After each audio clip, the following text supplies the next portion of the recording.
Bueno, antes que nada quiero agradecerles a todos su participación aquí, por estar presentes, a nuestros invitados que aceptaron gustosamente esta invitación. Quiero explicarles un poco el contexto en el cual están pensadas estas charlas. En realidad esto es lo que estamos inaugurando como un seminario de inducción a la investigación interdisciplinaria en psicología. Y uno de los objetivos fue, no solamente desde la división del sistema de universidad abierto, sino también desde la división de estudios profesionales. Es una visión y una inquietud que nosotros tenemos de que actualmente no solamente basta que nuestros estudiantes se formen en la disciplina, en psicología como tal, sino que realmente tenemos que empezar a ver cómo nos vinculamos con otras disciplinas en términos de una investigación interdisciplinaria. Tenemos que escuchar otras voces que quizás están abordando problemas que nosotros podemos ver desde una perspectiva como psicólogos, pero que otras disciplinas también aportan una riqueza sustantiva. En alguna ocasión lo he comentado, creo que fue a la bienvenida de los alumnos.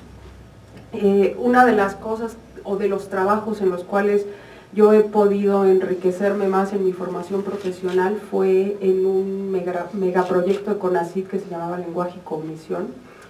Y en ese proyecto teníamos un seminario de investigadores donde participaban lingüistas, matemáticos, filósofos, etcétera, y era muy rico ver cómo diferentes disciplinas abordábamos un mismo problema en torno al lenguaje y a la cognición. Entonces eso realmente me permitió comprender que los problemas no solamente tienen una arista y que en términos de lo que podemos nosotros explicar en torno de un fenómeno y de la ciencia, que necesitamos también de otras disciplinas. Entonces esto surge como una iniciativa que esperamos que se quede muchos años, porque cada mes, o en esta ocasión, porque ya es el cierre del semestre, tenemos esta charla el día de hoy, 7 de noviembre, y tenemos otra charla el 21 de noviembre, que es sobre autismo, donde los invitamos, y la idea es que este sea un seminario permanente donde mes con mes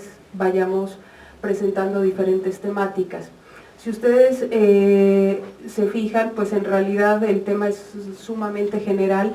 Las aportaciones que van a tener nuestros invitados no son aportaciones que tengan un tema en específico, porque la idea es que ustedes como estudiantes puedan intercambiar con investigadores reconocidos y con una gran trayectoria sus inquietudes, y que podamos empezar a establecer un diálogo que no tiene por qué ser jerárquico, sino que también puede ser horizontal y que abunda en las ideas que se puedan aportar.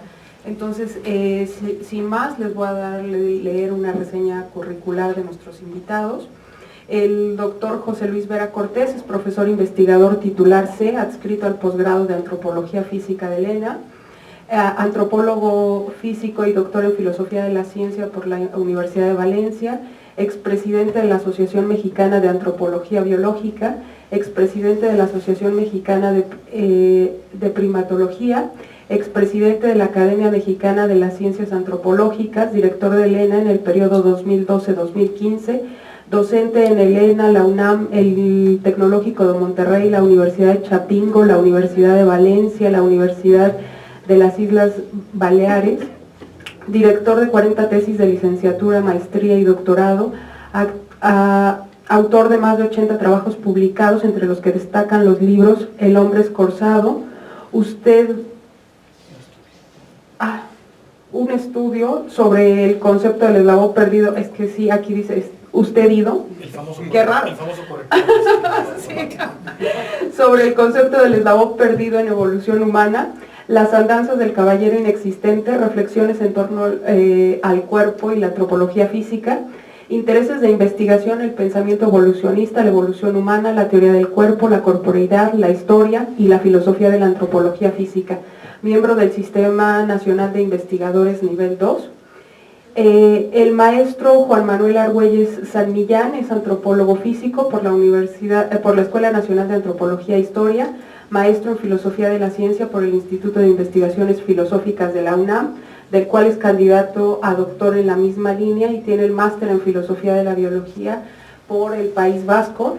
En la licenciatura en la ENA ha impartido materias de teorías evolutivas, paleoantropología y prehistoria, antropología del comportamiento y el proyecto de investigación formativa heterocronia y cognición en primates enculturados. Es profesor de la maestría en antropología física de la ENA, impartiendo las materias de ontogenia y filogenia y la línea de especialización filogenia sistemática y cognición humana. Ha publicado 15 capítulos en libros de la ENA, la UNAM y la UAM. Fue jefe de investigación formativa y subdirector de la división de posgrado de la ENA y fue presidente de la Asociación Mexicana de Antropología Biológica. Actualmente es investigador de tiempo completo titular A en la Dirección de Antropología Física de la INA.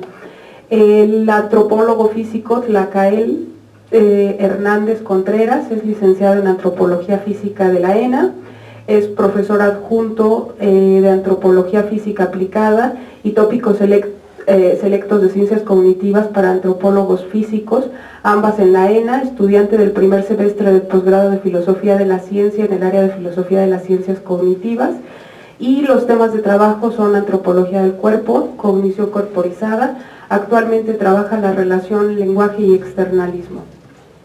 No sé si el doctor Rigoberto León quiera completar alguna idea, ¿no? Ok, bueno, entonces la dinámica va a ser la siguiente. Cada uno de nuestros, les agradezco nuevamente que estén aquí y espero que tengamos una rica discusión. Cada uno de nuestros ponentes va a tener 25 minutos para presentar y al final de las 3 presentaciones empezamos con lo que sería una discusión en la cual pues los invitamos a que todos hagan sus preguntas. Entonces iniciamos con el doctor José Luis Vera Cortés. Muchísimas gracias. ¿Se escucha bien? Sí. Perfecto. Bueno, yo tenía algunas notas, pero creo que mejor podemos platicar sobre varias cosas. En principio quiero agradecer a Mariana la invitación a esta mesa redonda. Inicialmente la propuesta era presentar un conjunto de reflexiones sobre un par de temáticas que me interesan mucho y que son de algún modo temas emblemáticos, digamos, del pensamiento evolucionista. En particular el problema de la aparición de los niveles de complejidad, de la complejidad biológica, pero también de otros niveles de complejidad que finalmente nos definen como seres humanos, y el problema de los ritmos de cambio, es decir, de alguna manera, y por decirlo así, se entenderá un poco más tarde, la dinámica de cambio de la aparición de esta complejidad que nos define como especie. Sin embargo, quisiera hacer una muy breve introducción a una cosa que probablemente les suene extraña, que es 3 antropólogos físicos en la Facultad de Psicología, hablando de los temas de los que vamos a hablar. En ese sentido, y dado que la antropología es una disciplina que en efecto aborda el fenómeno humano, pero lo hace desde diferentes perspectivas, ¿no? Y esto ha hecho, en fin, podemos hablar de que en la historia de Occidente hay una fragmentación de saberes, una fragmentación del conocimiento, y esto ha llevado a que hablemos de ciencias sociales, de ciencias duras, en fin. Lo comento porque finalmente esta fragmentación de saberes tiene que ver con la propia historia de Occidente y con digamos, la existencia de una dicotomía fundacional para la antropología, que es la dicotomía naturaleza-cultura, ¿sí? En Occidente, que es finalmente el origen de estas disciplinas, y en particular de la antropología física, hemos no solo fragmentado el conocimiento, sino tenemos una forma de ver la realidad donde los fenómenos de la realidad se ubican o como fenómenos naturales o como fenómenos sociales. Es una dicotomía, a mi juicio, a estas alturas ya rebasada, pero que de algún modo se traduce en generación de conocimiento que a veces ubicamos como disciplinas naturales o disciplinas sociales. Y quiero hacer una breve introducción a esta temática, no solo por las cosas que vamos a decir aquí, sino entre otras cosas porque la antropología física es una disciplina que, habiendo tradiciones, digamos, locales en los diferentes países, la antropología física se ubica, digamos, a caballo y a contrapelo, podríamos decir, de esta fragmentación del conocimiento. Es decir, somos una disciplina que intenta entender el fenómeno humano como el resultado de procesos bioculturales, ¿no? No nos asumimos en general como biólogos humanos, aunque hay tradiciones que sí lo asumen así, pero tampoco claramente en esta parcela que llamamos las disciplinas sociales, ¿no?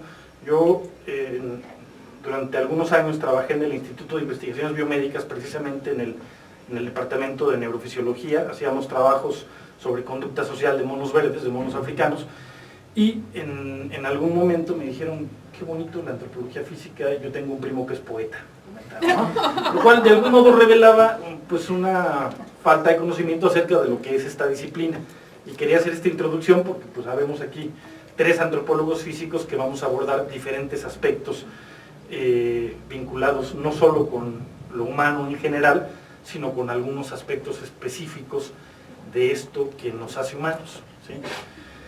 En este escenario podríamos decir que la antropología física estudia, tradicionalmente se decía, la variabilidad física de las poblaciones humanas, y entendía esta variabilidad física como el resultado de procesos bioculturales, como el resultado de la interacción entre la biología y la cultura, más allá de que podamos reconocer de que no hay una biología humana en ausencia de un contexto cultural, y que estos contextos culturales asumen la existencia finalmente de una biología que está allí, ¿no?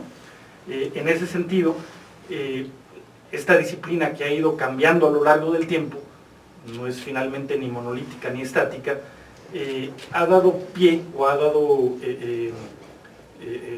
se ha diversificado de tal manera que ahora, digamos, los antropólogos físicos estudiamos no solo la variabilidad física de las poblaciones humanas, sino la variabilidad en el sentido más amplio, ¿no? Donde estudiamos cuestiones vinculadas con la mente, el comportamiento, la memoria, el cuerpo, como ya se ha dicho, bajo una perspectiva biocultural, ¿no? Entonces, bajo este enfoque es que, y posicionándome, digamos, como una disciplina justo a caballo entre las disciplinas biológicas y las ciencias sociales, es que voy a hacer un conjunto de reflexiones sobre el problema de la evolución humana, que finalmente, ya se entenderá, hacer una reflexión sobre la evolución humana, es decir, en principio, sobre la familia taxonómica a la cual pertenecemos los seres humanos, que es un proceso que pudimos ubicar entre 7 y 8 millones de años de antigüedad.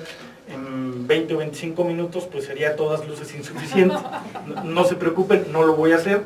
Eso implicaría, pues, lo menos, lo va a hacer Juan, sí, también Tlacaile. No, lo que voy a hacer es no hablar con detalle de este proceso, sino de ciertos fenómenos asociados al origen y diversificación del ser humano, que tiene que ver finalmente con la aparición de determinados niveles de complejidad a partir de los cuales construimos esta visión de humanidad o de ser humano, ¿sí?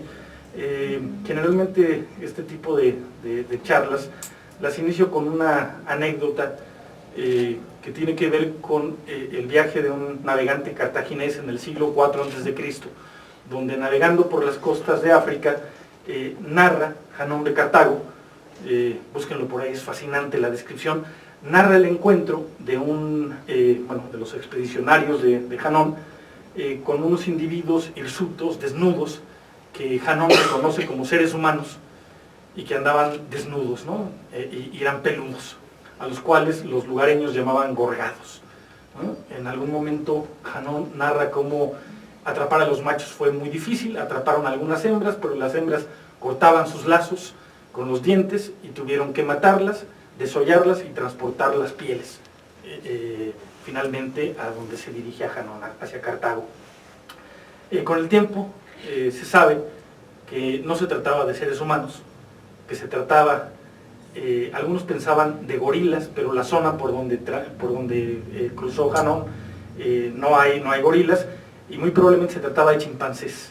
Pero en el siglo IV a.C., un chimpancé pudo ser entendido por Hanon como un ser humano, ¿no?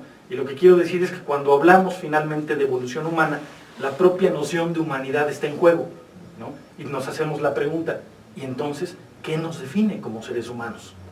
¿No? Si a los ojos de Hanon en el siglo IV un chimpancé pudo ser entendido como un ser humano, o en el encuentro entre Europa, el encontronazo entre Europa y América, los americanos fueron vistos tal vez no necesariamente como seres humanos o como seres humanos desprovistos de alma.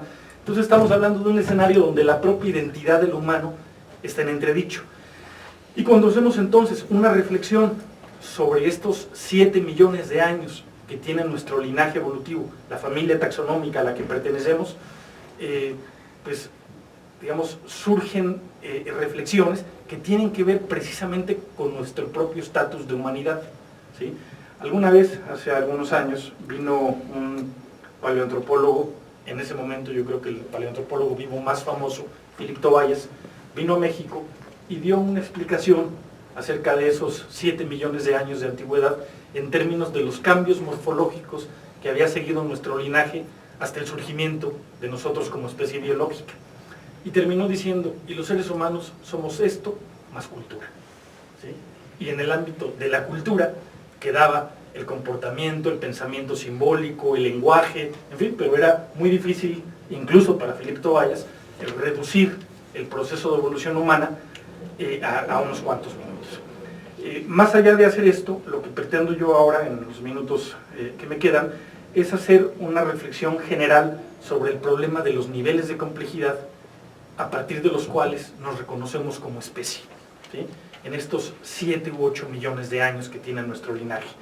Lo primero que habría que decir es que uno puede identificar ciertos hitos en la evolución en general que marcan la aparición de niveles de complejidad que no son sencillos de ser abordados y que sin embargo son necesarios y que en el contexto de la identificación de lo humano sin duda juegan un papel muy importante.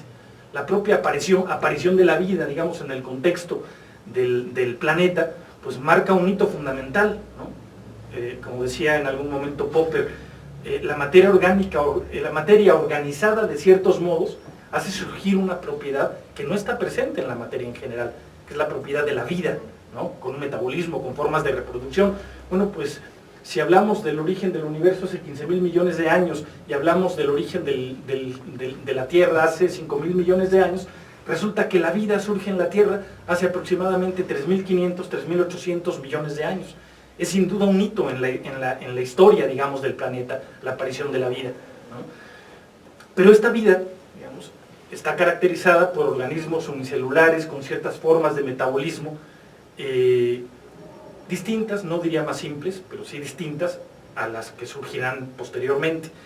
Digamos, el origen de las primeras células eucariotas, que es el tipo de células que nos conforman, pues surgirá más o menos hace 1.500 millones de años, es decir, transcurrieron 2.000 millones de años para que aparecieran organismos unicelulares, pero con características metabólicas y con características reproductivas del tipo que conforman finalmente a organismos como nosotros.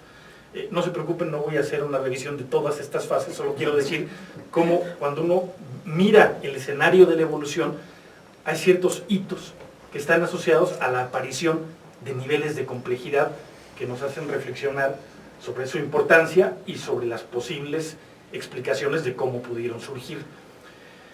Nosotros pertenecemos a un orden taxonómico que son el orden de los primates. Somos primates y esto se traduce, entre otras cosas, en que somos organismos pentadáctilos, con uñas planas, no retráctiles en vez de garras, tenemos visión estereoscópica, tenemos nuestro sentido facial dominante es la visión, ¿no? Somos animales fundamentalmente visuales y esto marca mucho de nuestras formas de interacción uno a uno, ¿no? Ahora mismo ustedes me están escuchando, pero si uno pudiera cuantificar la información que están recibiendo de mí, probablemente mucha de la información sería a través del canal visual, ¿sí? Entonces, nuestro sentido facial dominante es la visión, somos animales visuales. Como primates somos organismos, creo que Juan lo abordará un poco más tarde, que denominamos organismos altriciales somos organismos que no nacemos con un gran nivel de maduración y somos por lo tanto dependientes durante mucho tiempo de nuestro ciclo de vida, de nuestra ontogenia. Esto es algo característico de los primates, aunque haya algunas especies distintas, digamos, somos un conjunto de especies donde la inmadurez es muy marcada al nacimiento, hay el nacimiento de una sola cría por parto y entonces periodos de dependencia infantil muy marcados, ¿no? Esto sin duda juega un papel en nuestra conformación como individuos y en nuestros procesos de socialización, la llamada altricialidad, que en el contexto de organismos como nosotros se traduce en un modelo evolutivo que pondera nuestro lento ritmo de desarrollo y la conservación de rasgos infantiles, tanto morfológicos como conductuales, en etapas adultas. No me voy a detener mucho en ello, pero esto es una característica de los primates en general, y nosotros, al ser primates, compartimos con el orden taxonómico al que pertenecemos estos rasgos. Ya en el contexto de los, bueno, y evidentemente como primates también tenemos una tendencia a la socialización. Los primates son organismos de vida social compleja, gregarios fundamentalmente, hay algunos que no lo son, ¿no? Los orangutanes pueden no serlo, excepto en ciertos momentos donde se conforman grupos familiares. Por cierto, quedé sorprendidísimo la semana pasada porque se reporta la existencia de una nueva especie de orangután, y uno diría, a estas alturas reportando la existencia de nuevas especies, ya no de cualquier organismo, ¿no?, sino de organismos tan próximos a nosotros evolutivamente como un orangután, ¿no? Se acaba de descubrir una nueva especie, en fin. Somos, con los grandes simios, compartimos muchísimas características. El dato siempre es sorprendente, ¿no? 99% más o menos de proximidad genética con los chimpancés. Eso es muy sorprendente. Probablemente, en realidad, lo que tendríamos que preguntarnos es en qué se traduce ese 1% de diversidad, ¿no? Porque evidentemente tampoco es que seamos la misma especie. Si tomamos además en cuenta que un mono verde es parecido a nosotros en un 93%, una drosofila, una mosca del vinagre es próxima a nosotros en un 75%, y un plátano genéticamente se parece a nosotros en un 50%. Entonces la típica pregunta de qué tanto es tantito cobra relevancia en este caso, ¿no? Bien, ya en términos de la familia taxonómica a la que pertenecemos, durante mucho tiempo se pensó que, bueno, de hecho decidimos denominarnos Homo sapiens en contra de muchas otras alternativas como Homo faber, Homo ludens, en fin, y otras alternativas que podíamos haber elegido, pero decidimos caracterizarnos como Homo sapiens, y durante mucho tiempo pensamos en el cerebro, claro, como aquella estructura en donde se depositaba esta inteligencia que nos separa de otras especies. Sin embargo, cuando uno ve este proceso de evolución de la familia de los homínidos, o de la tribu de los homininos, cambia la taxonomía, pero finalmente nos estamos refiriendo a un grupo de cerca de 25 especies que conforman, o próximas a nosotras, que podemos encontrar entre 7 y 8 millones de años y la actualidad. Vemos que probablemente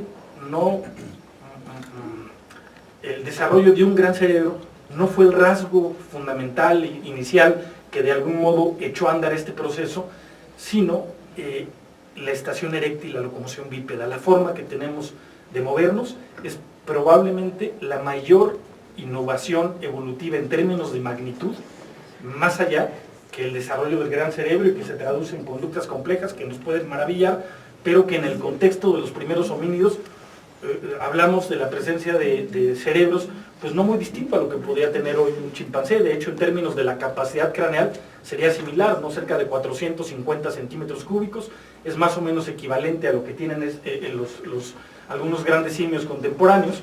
Habrá que decir que la media en volumen craneal de los Homo sapiens contemporáneos es de 1350 centímetros cúbicos, aunque oscila en sujetos tenidos por normales entre 900 y 2000 centímetros cúbicos. Sin embargo, lo primero que encontramos no es el desarrollo de un gran cerebro, sino el origen de la marcha bípeda, ¿no? Claro. Probablemente no de un modo equivalente a como la tenemos actualmente, pero sí supone un rearreglo del esqueleto locomotor de una magnitud enorme, ¿sí? Es decir, adoptar esta forma de locomoción se traduce en modificaciones en la estructura del pie, en la estructura del tobillo, en la estructura de la rodilla, en la estructura de la cintura pélvica, en la cintura escapular, en todo el segmento superior y en la base del cráneo, ¿no? Es un rearreglo morfológico brutal, digamos, para un conjunto de especies que pudieron adoptar esta estación erecta y esta locomoción bípeda. Digamos, los homínidos, todos, tienen una estación erecta y una locomoción bípeda, aunque tengan pequeñas variaciones que, sobre todo en sus inicios, les permitió desplazarse del bosque a la sabana y volver, es decir, son sujetos que podían trepar a los árboles, pero que también podían desplazarse en sabana de un modo bípedo. La liberación de las manos de la locomoción se traduce en la posibilidad, no es un asunto mecánico, de poder transportar objetos. Las interacciones de individuos frente a frente en estación erecta con esta forma de locomoción incrementa las formas o la complejidad de las expresiones, de las formas de socialización, en fin. Yo creo que un rasgo fundamental es para entender el origen de nuestra especie y de nuestro linaje en términos generales, es esta estación erecta y esta locomoción bípeda. Realmente hay sí algunas modificaciones anatómicas que surgen posteriormente al origen de la estación erecta y la locomoción bípeda, pero no son ya modificaciones de gran magnitud. Entonces tenemos que empezar a caracterizar a lo humano o al linaje de lo humano recurriendo a algunos otros atributos o características. Claro, probablemente aquellas que nos pueden resultar más interesantes, como el lenguaje o el comportamiento, pues tienen las dificultades para ser estudiados en el horizonte cronológico del que estamos hablando, ¿no? Entre otras cosas, por aquellas aseveraciones muy ciertas, por cierto, pero que no invalidan la posibilidad del análisis de ellas, que es que el comportamiento no se fosiliza y que las palabras se las lleva el viento, ¿no? Y sin embargo, lenguaje y comportamiento son fundamentales para entender a nuestro linaje, sobre todo a partir de ciertos momentos de esta evolución. Entonces, 5 minutos. Voy a acabar mencionando que abordar el problema del origen del lenguaje es posible mediante ciertas consecuencias del comportamiento y de la existencia del lenguaje de doble articulación, mediante el análisis de endomoldes, de moldes endocraneales que permiten identificar el desarrollo de ciertas estructuras que posibilitan, o al menos posibilitarían, la emergencia del lenguaje articulado, y aunque el tracto fonador tampoco se fosiliza, está asociado a una base del cráneo que, a partir del análisis de la estructura de la base del cráneo, se pueden hacer inferencias sobre la existencia de un cierto aparato fonador que permita o que permitió la emergencia del lenguaje articulado. Tenemos también un incremento y un desarrollo relativo de ciertas zonas del cerebro, particularmente de la corteza cerebral, de los lóbulos frontales y temporales y parietales, que están asociados a funciones que asumimos como complejas y que en este contexto de la evolución humana, digamos, se disparan con el llamado surgimiento del género Homo, el cual podemos identificar hacia 2.3, 2.5 millones de años de antigüedad, ¿no? Ahí vemos digamos, el disparo o el incremento de esta tendencia a la encefalización. En este mismo contexto es que identificamos las estructuras que posibilitaron la emergencia del lenguaje articulado, ¿no? Hacia este mismo horizonte cronológico. Y claro, hablamos de comportamiento, hablamos de ciertos rasgos vinculados con el cerebro, pero la propia cultura, ¿no? Parece tener sus orígenes en una temporalidad muy vinculada a esta fase que tiene que ver con el origen del género Homo. Las primeras evidencias de cultura material, ¿no? Y por cultura material entendemos artefactos intencionalmente modificados, los más de ellos en roca, ¿no? Tienen su origen hace 2.3, 2.5 millones de años. Es decir, estamos en posibilidad de asumir la emergencia del universo cultural, y sabemos la importancia que tiene la cultura para definirnos como especie, en un momento donde probablemente está asociado el origen de un lenguaje de doble articulación y el desarrollo de un gran cerebro.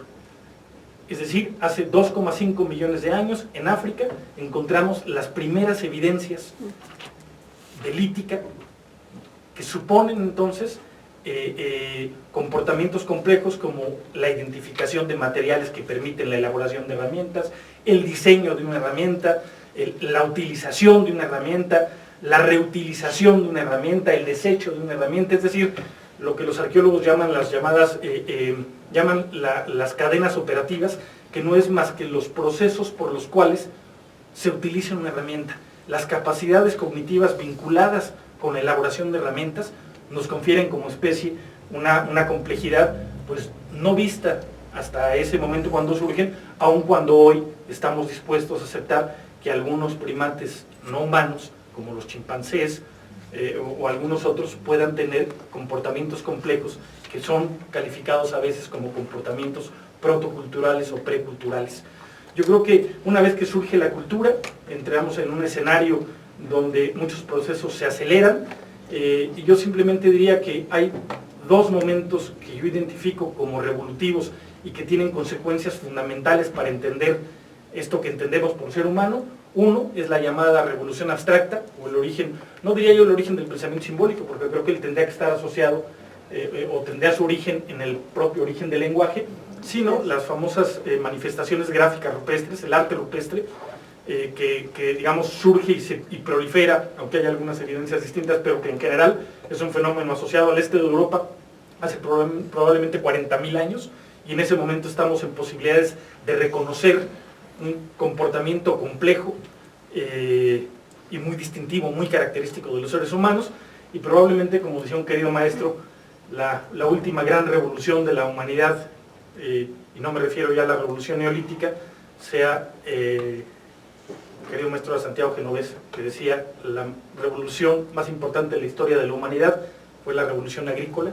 Esta nos marca y nos distingue como especie, con ella surge producción, y surge, entre otras cosas, lo que llamamos el tiempo libre, es decir, los individuos no todos se tienen que vincular a actividades apropiadoras de alimento, sino incluso hay algunos que pueden estudiar psicología o antropología física, y eso pues nos marca.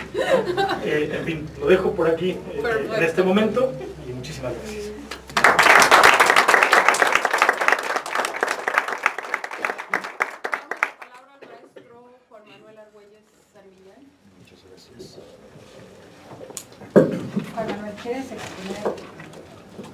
No, pensé en un momento algunas imágenes sobre, pero pues no sé si dado el formato, más bien charlamos.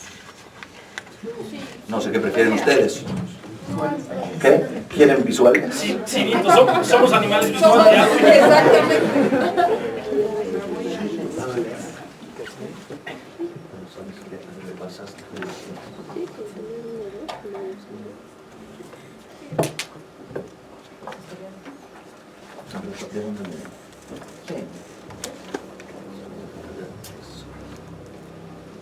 Bueno, pues fue una extraordinaria charla, muchísimas gracias, porque además da pie a ya poder entrar directo en materia con una estupenda introducción de respaldo.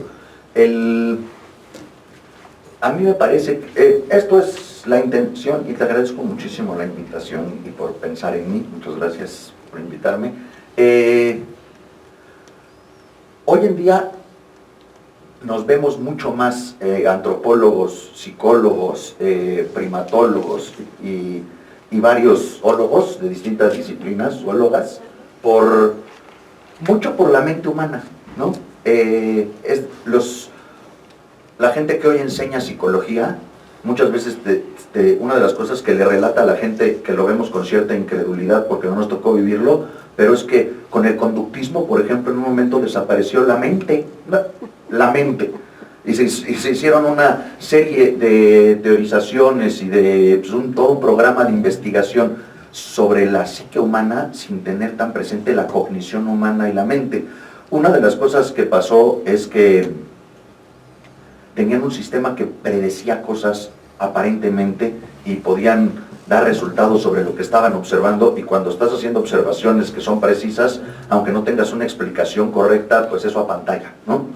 Y la teoría evolutiva, sí o no, un buen programa de investigación generalmente tiene una buena explicación de algo, sabe bajo qué condiciones no tendría razón, Yo siempre digo, cuando tú estás platicando y no se te ocurre cómo podrías estar equivocado, seguramente no tienes nada bueno en las manos, ¿no? Una buena teoría debe de ver bajo qué condiciones no podría ser correcta y tiene capacidad predictiva.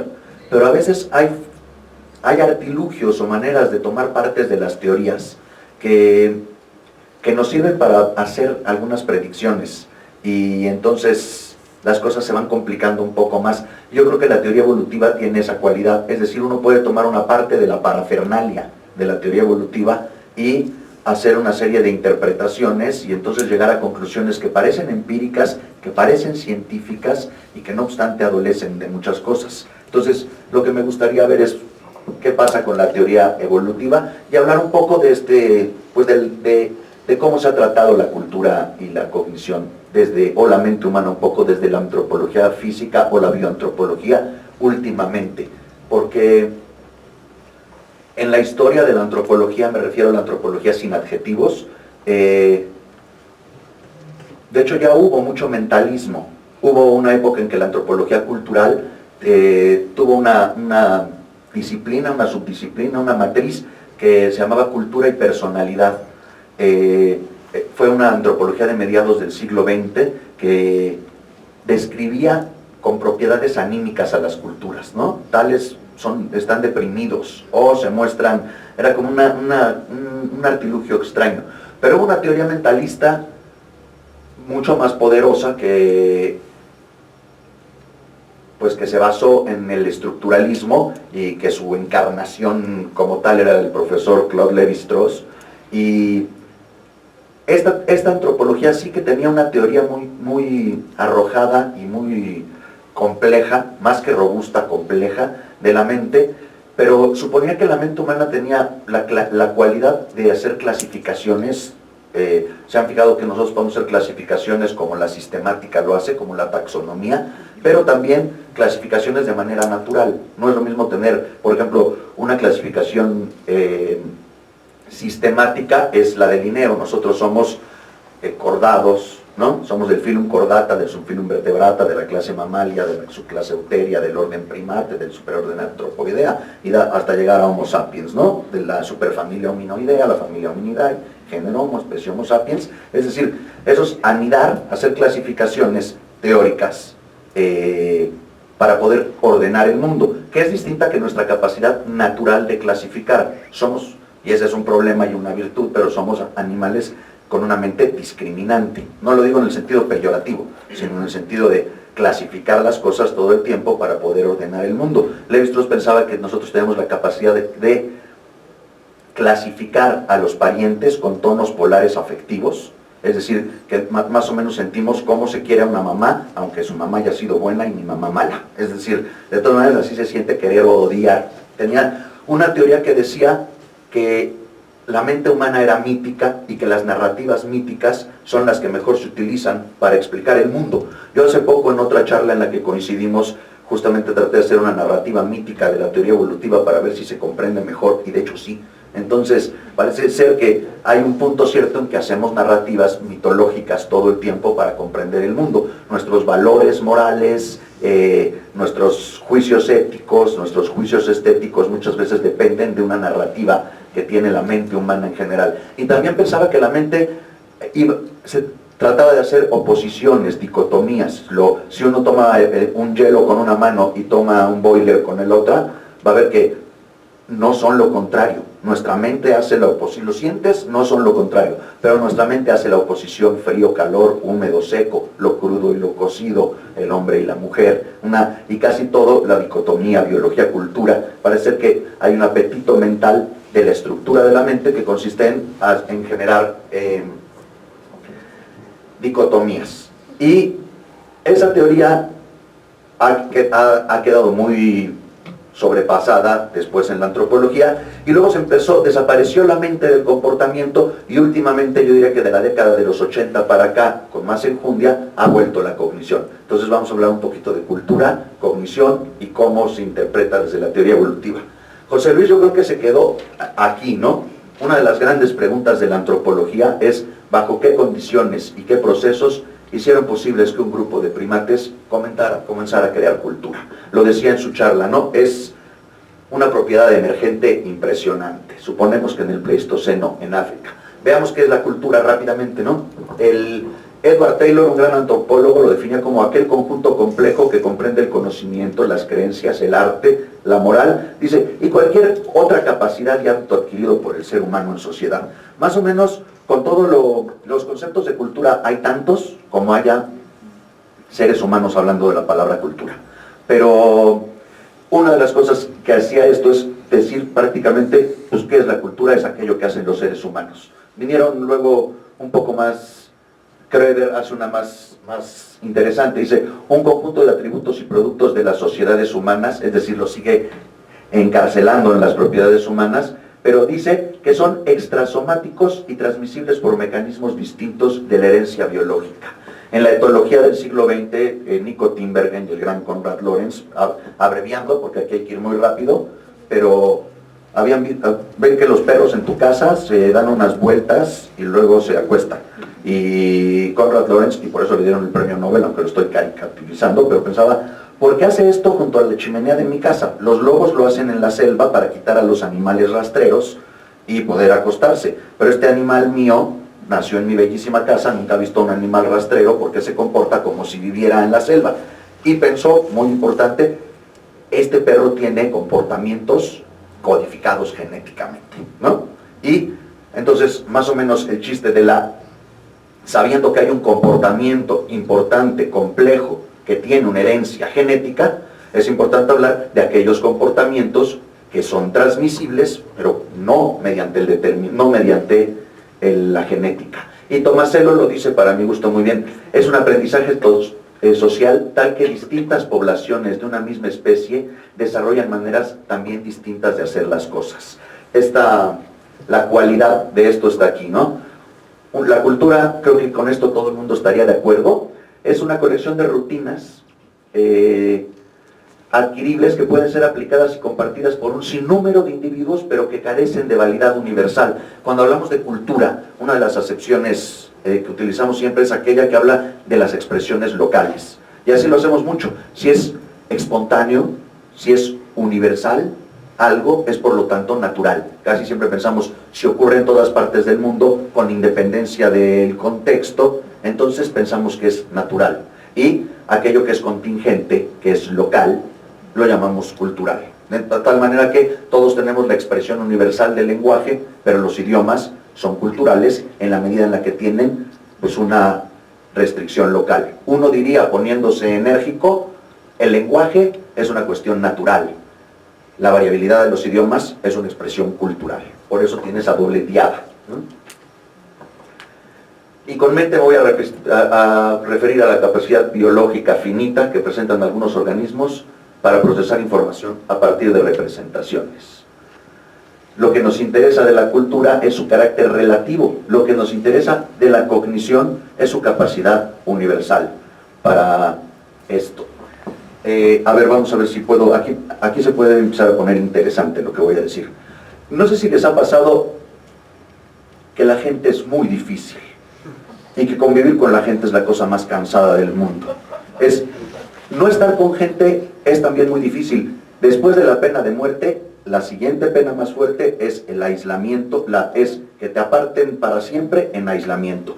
No estar con la gente duele. Todas las historias que valen la pena en la vida de todos los que están aquí involucran a la gente. Ser Daniel Boone y estar en una isla es terrible. La gente es lo mejor que nos ha pasado. Yo no sé ustedes, la gente es lo peor que nos ha pasado. Tú te levantas, abres la puerta de tu casa y ahí está la gente. Te subes a un coche o a un metro, caminas y vas lidiando con la gente. Lo mejor que te ha pasado es la gente, lo peor que te ha pasado es la gente. Toda tu cognición, quiero proponer, tiene que ver muchísimo con superar a la gente. Digámoslo así, la cooperación es el arma más fuerte que tenemos los seres humanos. Si somos quienes somos, si tenemos el mundo como lo tenemos, es por nuestra increíble capacidad de cooperar, para bien y para mal. Günter Grass, el gran escritor, en su discurso Escribir después de Auschwitz, me acuerdo que decía, tenía que ser la terrible y gran Alemania, ¿no? El alemán autocriticándose, y decía, tenemos todo el derecho de tener miedo de nuestra enorme capacidad de trabajar como potencia autoorganizada. Es decir, la cooperación, implicaciones éticas al lado, no es qué bonita es, ¿ok? Es un arma poderosísima, pero para poder cooperar tenemos que estar todos juntos y eso duele. Entonces, vamos a ver más o menos a qué me refiero. Voy a suponer que los convencí a todos de que la cooperación es la propiedad central del ser humano y tal vez que la mente y la cognición humana están casi exhaustivamente fabricadas para vivir con los demás, para la altericidad, para estar con los demás y tener cosas con los demás. Hobbes, ¿cómo voy de tiempo? Llevo como 10 minutos o me quedan 3 minutos. Como 10.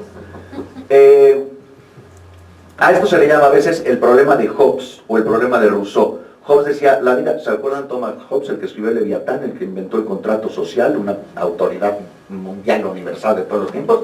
Decía, la vida social llegó a nosotros solo mediante un pacto, lo cual es artificial. Una sociedad humana responde a un acuerdo voluntario con reglas autoimpuestas. Lo que Hobbes decía, por decirlo rápidamente, es, donde hay libertad absoluta, si yo soy totalmente libre, eso causa dolor a los demás y los demás me causan dolor a mí. Si yo soy libre de llevarme a alguien por la espalda a mi cueva, desde tiempos inmemoriales, ahí en la naturaleza primigenia, al mismo tiempo a mí podría darme con un mazo en la cabeza a otra persona, porque todo es totalmente libre. Hobbes pensaba, y esto es lo primero importante que voy a decir hoy, la naturaleza humana es inclemente. El ser humano es por naturaleza inclemente. Y la cultura son los contratos sociales que hacemos, cedemos libertades y con eso obtenemos garantías. Y paleamos entonces el dolor de una naturaleza inclemente. Se le llama hoy en día, Marshall Sahlins lo llama la teoría de la mala opinión de la especie humana. Y todos la han oído, ¿no? Cuando decimos, somos terribles, estamos acabando con los osos polares que son buenos, con las gaviotas que son tan lindas, porque nosotros, nuestra naturaleza es, digamos, mala. Y Schelling pensaba lo mismo, decía, arañe a un altruista y verá cómo sangra a un hipócrita.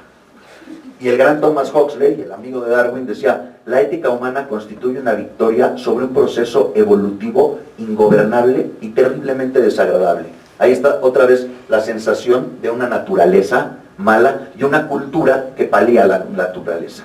Yo voy a sostener que los imperativos cognitivos son la forma original y prelingüística de vinculación intergrupal, que solo de forma secundaria se han sometido a la influencia del lenguaje y la cultura.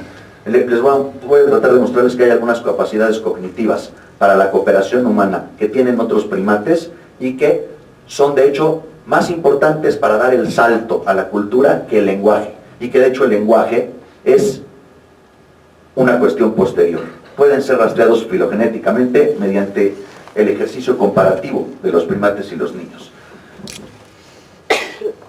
Si la cooperación es lo mejor que necesitamos, si la cooperación es nuestra arma más importante, yo pienso que, piensa Husserl, perdón que no lo puse ahí, que lo más importante es el acceso privilegiado a la intersubjetividad. O sea, el fenómeno más relevante del mundo tiene que ver con que yo me puedo dar cuenta ahorita si te estás aburriendo, si te está irritando lo que digo, si te parezco muy chistoso, si no estamos de acuerdo éticamente con lo que me está pasando, porque más o menos los veo y puedo darme cuenta de eso, ¿no? Imagínense ligarse a alguien en un bar sin tener la menor capacidad de ver cómo se la está pasando.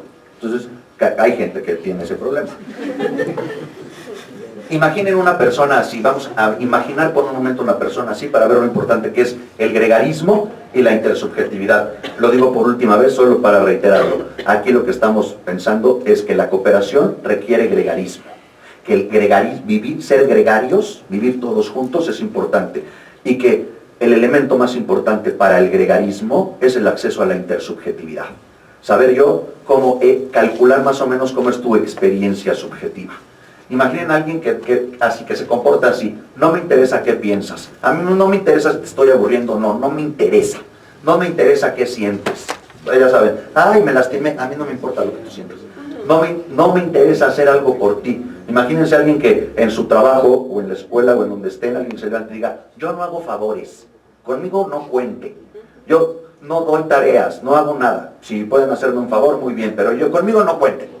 Esa persona, ¿cuánto tiempo puede vivir? No me interesa resolver algo juntos. No me importa tener un lugar en la sociedad. ¿No? No pienso nada de mí. Imagínense, ¿qué opinión tienes de ninguna? No sé lo que me gusta y lo que no. No distingo el bien y el mal y no me interesa comunicarme. Ese es, según yo, el antiser humano, ¿no? Pues eso es lo más lejano que hay de nosotros. Esas son, o sea, lo contrario de no es la vida mental de todos los días. Me interesa qué piensas, me interesa qué sientes, me interesa hacer algo por ti, me interesa resolver algo juntos. Me importa mucho tener un lugar en la sociedad. Tengo, pues, el ego, un enorme concepto de mí mismo, o en ocasiones un pésimo concepto de mí mismo, pero eso te ocupa muchísimo. Y sabes muy bien lo que te gusta y lo que no, y que tienes todos tenemos una conciencia todoterreno del mal y el bien, como dice Joaquín Sabina. Vamos a ver, ¿eso cómo se hace? Eso se hace con altruismo, poder paliar todos esos problemas se hace con altruismo, con colaboración, con empatía y con teoría de la mente. Voy a, digamos, con esto voy a tratar, desarrollando esto voy a tratar de terminar. Las capacidades que estamos viendo ahí son capacidades que habría que ver si son universales, es decir, si hay una parte biológica de nosotros que la sustenta y si tienen una expresión local diferente. Es como trabaja más o menos la antropología hoy en día. Trata de ver qué cosas son naturales, trata de actuar con el binomio que decía el doctor Vera, ¿no? Con esta dicotomía, pero más bien tratando de diluirla, como también él dijo, y verlo como un solo fenómeno complejo. Yo creo que ya no hay cosas que no deban de pensarse como un fenómeno biocultural, no dicotomizado, sino completo en sí. Pero del altruismo, desde la filosofía, digamos, desde la más antigua filosofía griega, había unos individuos, los pitagóricos, ¿no? Si uno la dividiera caprichosamente entre las muchas divisiones que se pueden hacer de la filosofía, podrías pensar en aquellos que se dedicaban a la ética, la estética, la ley, la justicia, la psique, y los que eran más como Anaxágoras, como Tales de Mileto, que eran los que querían ver las propiedades del mundo, ¿no? Que tenían las teorías sobre el agua, donde los elementos, Empédocles, Anaxágoras, todos ellos. Y entonces la filosofía creció mucho, y es que así se siente la mente humana. Yo creo que eso es una de las grandes cosas, se siente como intangible. La cultura se siente como algo que se nos antoja oponible a la naturaleza, a lo que vemos. Entre otras cosas porque si la trajéramos fuera, si fuéramos como un calcetín volteado, si fuéramos como los cangrejos con un exoesqueleto, entonces podríamos ver la carne moverse y la entenderíamos mejor, ¿no? Pero vivimos con la mente dentro de nosotros. Tenemos la sensación, no me digan que no, de que la mente es una cosa que está encerrada principalmente en tu cabeza, detrás de tus ojos, donde estás tú. Muchas teorías, e incluso muy buenas de la psicología, utilizaron como metáforas contenedores, ¿no? ¿Qué dice? Perfecto. Entonces, lo importante es ver si el altruismo, la colaboración, la empatía y la teoría de las otras mentes tiene capacidades naturales y expresiones locales. Las condiciones necesarias. Altruismo me refiero a hacer un acto o una acción que no tenga que ver con una recompensa, algo que haces para los demás. Suena justamente muy pitagórico, suena a una cosa que hemos logrado con la cultura. Uno ve a los niños y dices, es que míralos, un monstruo porque no está educado, ¿no? Yo tengo una hija ahorita de este tamaño y piensas, hay que arrancarla de su naturaleza inclemente e indolente, y con la cultura va a ir adquiriendo, pues, altruismo, hacer algo por los demás y tal. Y eso no es cierto. Los niños, y esto lo hizo Michael Tomasello con experimentos muy sofisticados, si tú tiras algo, quien haya estado cerca de un niño sabe que si tiras algo y él lo agarra, ella, pero si el interesado infante agarra eso, quitárselo, pues ya han visto cómo es, ¿no? Pero si tú tiras algo y parece que se te cayó, si logras que parezca que se te cayó, el niño va, lo recoge y trata de dártelo. Incluso si pones un control, es decir, si al mismo tiempo tiras una cosa más atractiva en otro lado para él. Lo mismo sucede, los niños pueden señalar para darte ayuda, háganlo en sus casas, quien tenga uno, yo por eso ahorita hice una persona empírica para tratamiento empírico, pero si un niño, tú pones algo, mi mujer, ¿no? Melina, yo pongo cosas que estoy utilizando, o sea, estoy utilizando cosas en una mesa, me salgo, dejo a la niña, entra ella y pone las cosas en distintos lugares de donde estaban. Si entro yo a buscarlos, la niña puede señalar hacia donde está lo que yo estaba utilizando además. Hay pocas dudas de que los niños pueden tener altericidad de manera natural. Por lo tanto, pensarías que informar es una capacidad biológica. Imitar, tan importante para la empatía, es una capacidad biológica. Y lo vemos en primates, donde hemos hecho también sofisticadísimas cosas para saber que, sin duda alguna, hay una imitación. De hecho, y con esto voy a acabar, la mayoría, las mamás chimpancés no cuidan mucho a sus hijos de que coman bien. Más bien van rompiendo cosas y comiéndoselas, tiran lo que no les gusta, y los niños van más o menos comiendo, pero casi todo lo aprenden imitando. Y así lo hacemos también nosotros, aprendemos muchísimo imitando. Casi siempre quieres ver cómo hace algo alguien. Cuando ves unas instrucciones, no me digan que no les pasa que, entonces sobre la tapa ponga usted el émbolo, que dices, no entiendo, ¿no? Que me gustaría ver cómo lo hace alguien. Sin duda la capacidad de imitar y de compartir es biológica. No tengo tiempo para extenderme al respecto, pero sintetizando lo que quise decir es, la antropología biológica o la bioantropología hoy en día sí que se encarga mucho de estudiar la cognición humana y la mente humana. Para eso hace estudios comparativos de carácter evolutivo con animales no enculturados, esto en niños, y primates, para ver más o menos qué se está haciendo. Los ejercicios comparativos nos ayudan a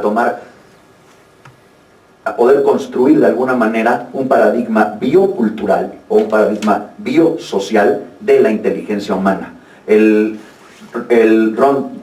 Ronald Dunbar, ¿se llama Ronald? Robin Dunbar, gracias.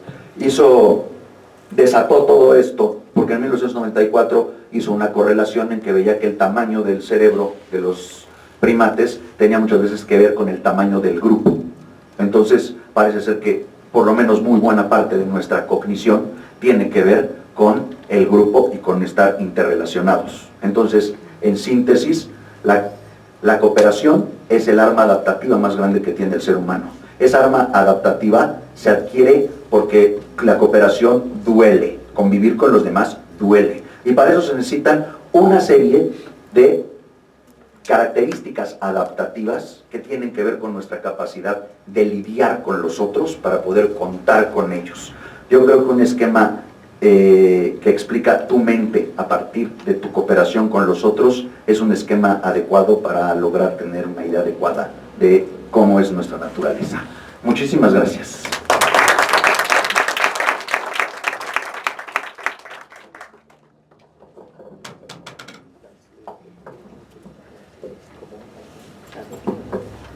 Le agradecemos al maestro Argüelles y le damos la palabra a Tlacael. Perdón, pero a ver, Es Tlacael. Tlacael. Tlaca, pero Tú estás igual que yo también soy Kirareseti, prefiero decir soy Kira. cualquier cosa, estamos malentendidos. Traigo una presentación, tal vez la usaré en algún momento, pero... ¿La quieres dejar puesta? Sí, pero la dinámica es más practicada. Bueno, por así.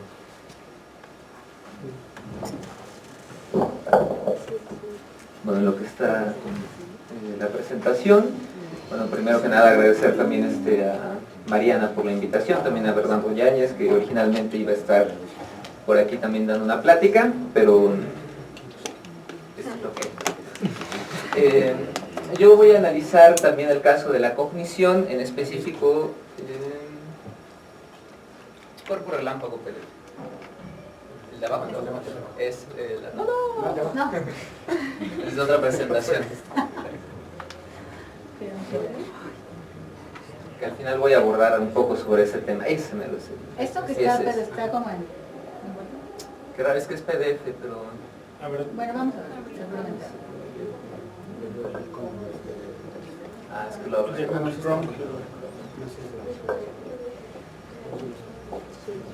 Está bien, porque finalmente...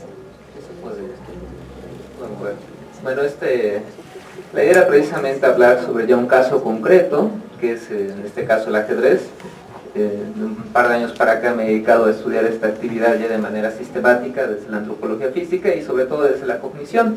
Pero lo que quiero enfatizar es que vamos a revisar esta diferencia entre tesis que son internistas y tesis externistas, es decir, pareciera que bastara estudiar con el interior, con esta idea también de que parece que la mente está encerrada en el cerebro, parece que bastara estudiar el interior del cerebro para poder dar cuenta de la complejidad en la toma de decisiones, por ejemplo. Para eso me agarro del caso del ajedrez. Yo voy a sostener una tesis que dice lo contrario, no es suficiente, es necesario también considerar el exterior.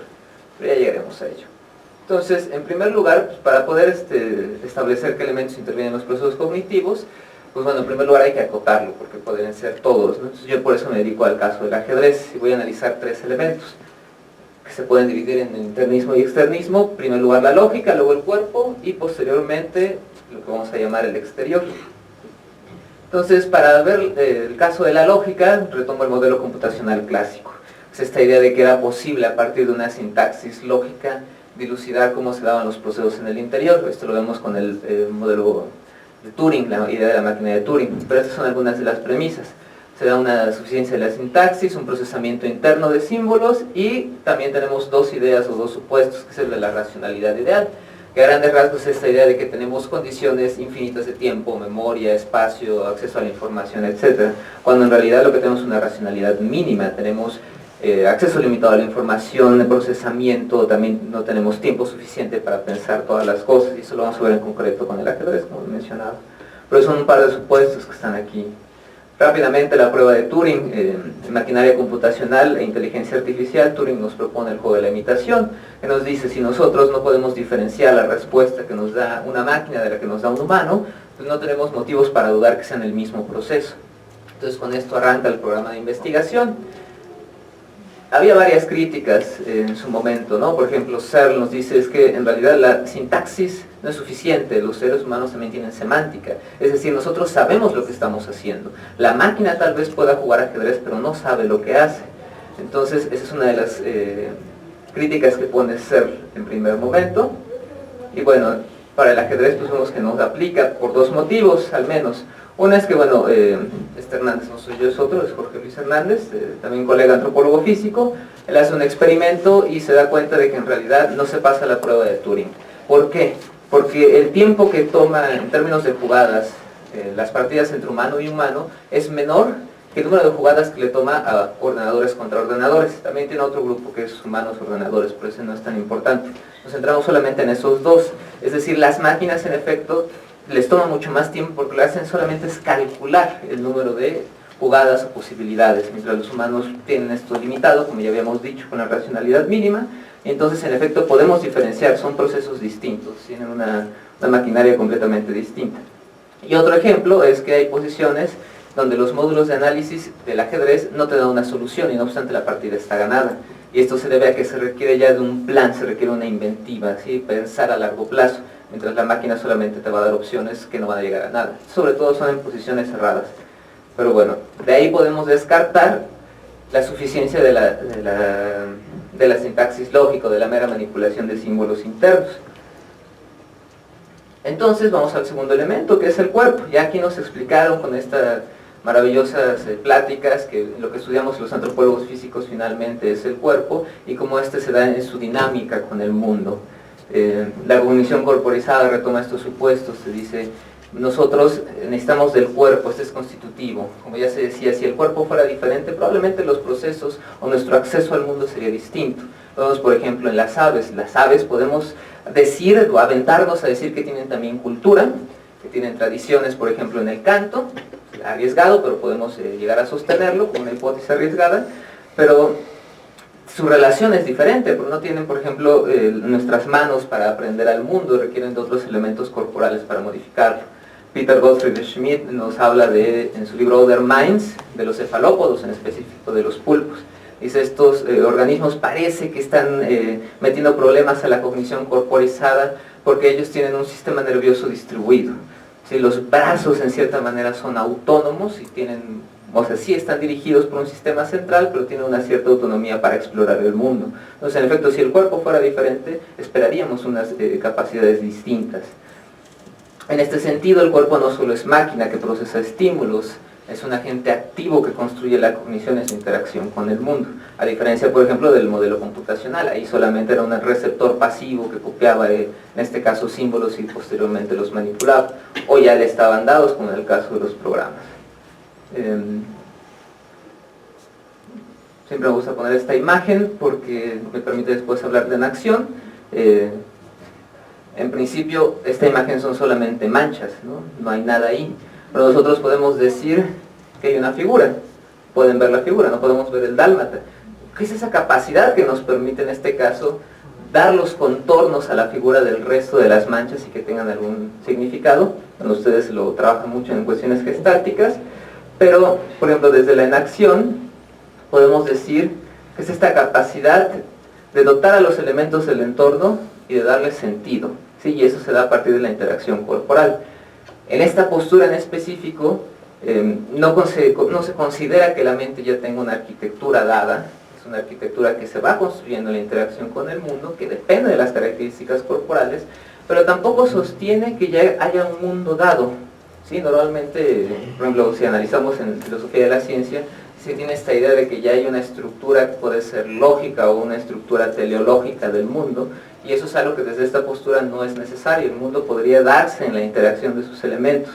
De ahí también podemos hablar de este emergentismo, ¿no? Lo mismo de la célula, cómo es posible que la materia se organice de tal manera que dé organismos vivos. Eso es algo problemático.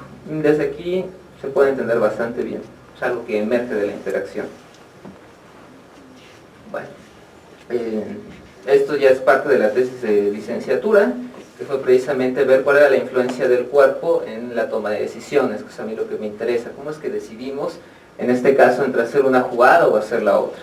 Y para ello pues, hice una etnografía en específico de estas tres cosas, que es la posición del cuerpo en la partida, el caso de la mano, por ejemplo, cómo es que tomamos las piezas, y eso también está normado por las prácticas. Por ejemplo, la FIDE tiene una limitante que todos los movimientos se hacen con una mano.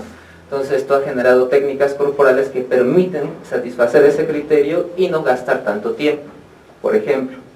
De lo contrario se considera una jugada ilegal y tiene sanciones que pueden ser incluso perder una partida.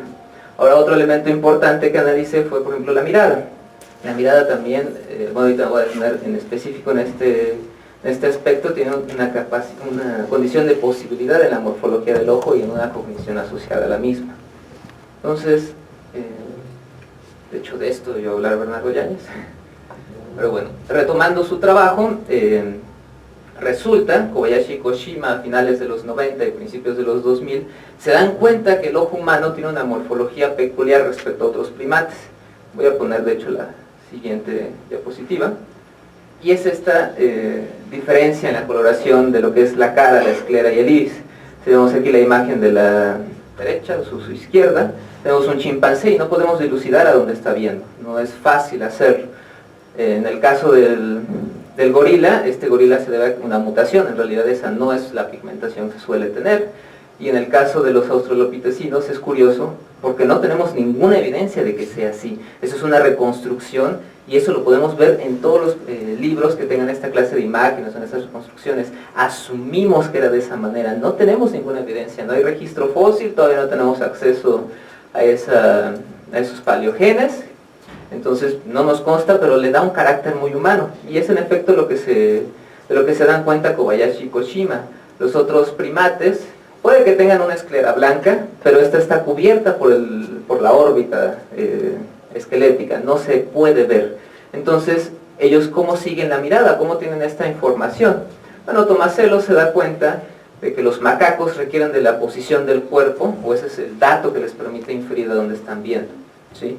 Mientras que los chimpancés con la cabeza les basta para saber cuál es la dirección de la mirada.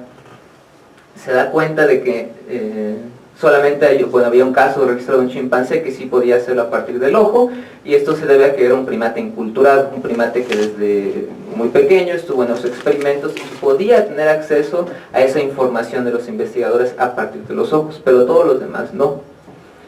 Tomasello también da cuenta de que hay una heterocronía, pero Yáñez da cuenta que también esa heterocronía es todavía más notoria en los humanos. ¿Qué es esta heterocronía? Es el desplazamiento, la aparición de una característica en relación con otra, ¿vale? A grandes rasgos. Entonces, por ejemplo, en los macacos aparece mucho más temprano esta característica que en los chimpancés. Me van a decir, oye, pero tienen periodos de vida distintos. Bueno, lo que hicieron fue primero ponderar el lifespan, no lo tomaron en términos absolutos, sino en términos relativos. Y si hacemos eso con los humanos, resulta todavía más notorio, porque en los humanos aparece desde los 12 a los 18 meses. Ya está esta característica de ver cuál es la dirección de la mirada, pero a partir de los ojos. Ya no toman en consideración la cabeza, sino solamente la dirección de la mirada a partir de los ojos. Y esto se da cuenta de que es una característica muy importante, no solo porque aparece antes, sino porque es informativa y precisamente nos permite, como ya nos decía Juan, hablar de esta teoría de la mente. Podemos inferir los estados, las intenciones de los demás, y uno de sus componentes pues son los ojos. Entonces, bueno, esta presentación que ya les puse, y con base en eso, en la investigación que hice, a lo que tenía acceso en este caso era modificar la interacción corporal, y tomé unos supuestos interaccionistas simbólicos, porque la interacción cara a cara es fundamental, podemos inferir a partir de eso estados emotivos, intenciones, como ya se mencionó, y que si el cuerpo es constitutivo de la toma de decisiones, y si yo modifico la interacción corporal, entonces voy a tener una diferencia en los procesos que realizan los ajedrecistas. Esa era la hipótesis específica de trabajo. Y bueno, para eso hice también un bonito experimento, que eran 3 condiciones: la condición A, que es control, la B, que es la 1, y condición 2, que es la C. En la condición normal, bueno, cabe aclarar que esta investigación se hizo con jugadores de ajedrez blitz. Estos jugadores tienen, en este caso, solo 5 minutos por jugador, es decir, la partida dura más de 10 minutos, en ese tiempo tienen que dilucidar qué hacer. Pueden perder tanto por jaque mate, que es cuando ya el rey ya no tiene escapatoria y siempre está bajo ataque, pueden perder por tiempo, y en este contexto especial donde yo investigué, también tenían la modificación de la captura del rey, es decir, era permitido capturar al rey, y eso normalmente no se permite en el ajedrez. Podemos tener toda una discusión histórica respecto al atrincheramiento de esta práctica, pero sería otra ponencia completamente distinta.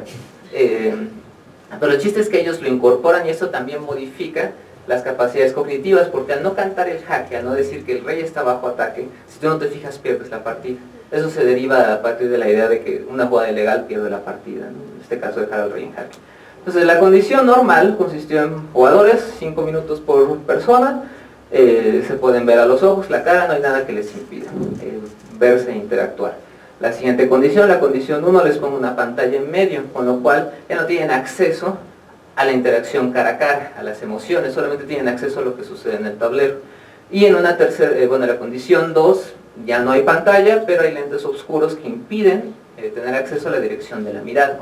Esto ya en la etnografía ya había salido, que había veces en las que los jugadores tendían una trampa con la mirada, desviaban la atención para que no se dieran cuenta de que podían capturar al rey, por ejemplo, o que había un jaque mate, o también a partir de la dirección de la mirada del contrario podían determinar qué errores estaban cometiendo o qué planes tenían en mente, ¿sí? Entonces, con base en eso se hizo este experimento. Y bueno, de los resultados, pues hice análisis de varias variables, número de jugadas, tiempo de jugador, segundos por jugador, pero quiero centrarme en 2 en específico. Una es el número de jugadas y la otra es el tiempo del ganador. En este caso no eran datos con distribución normal, fueron pruebas no paramétricas, en específico de Kruskal-Wallis de la mediana. Entonces, para el número de jugadas hay una diferencia significativa entre las condiciones, y de hecho en la gráfica se puede observar. En la condición control las partidas duraron menos que en la condición 1, que es cuando tenían pantalla, que en la condición 2. Y no obstante, no hay tanta diferencia entre la condición 1 y la condición 2. Parece que los ojos no eran tan importantes, parece que también el rostro jugaba algún papel.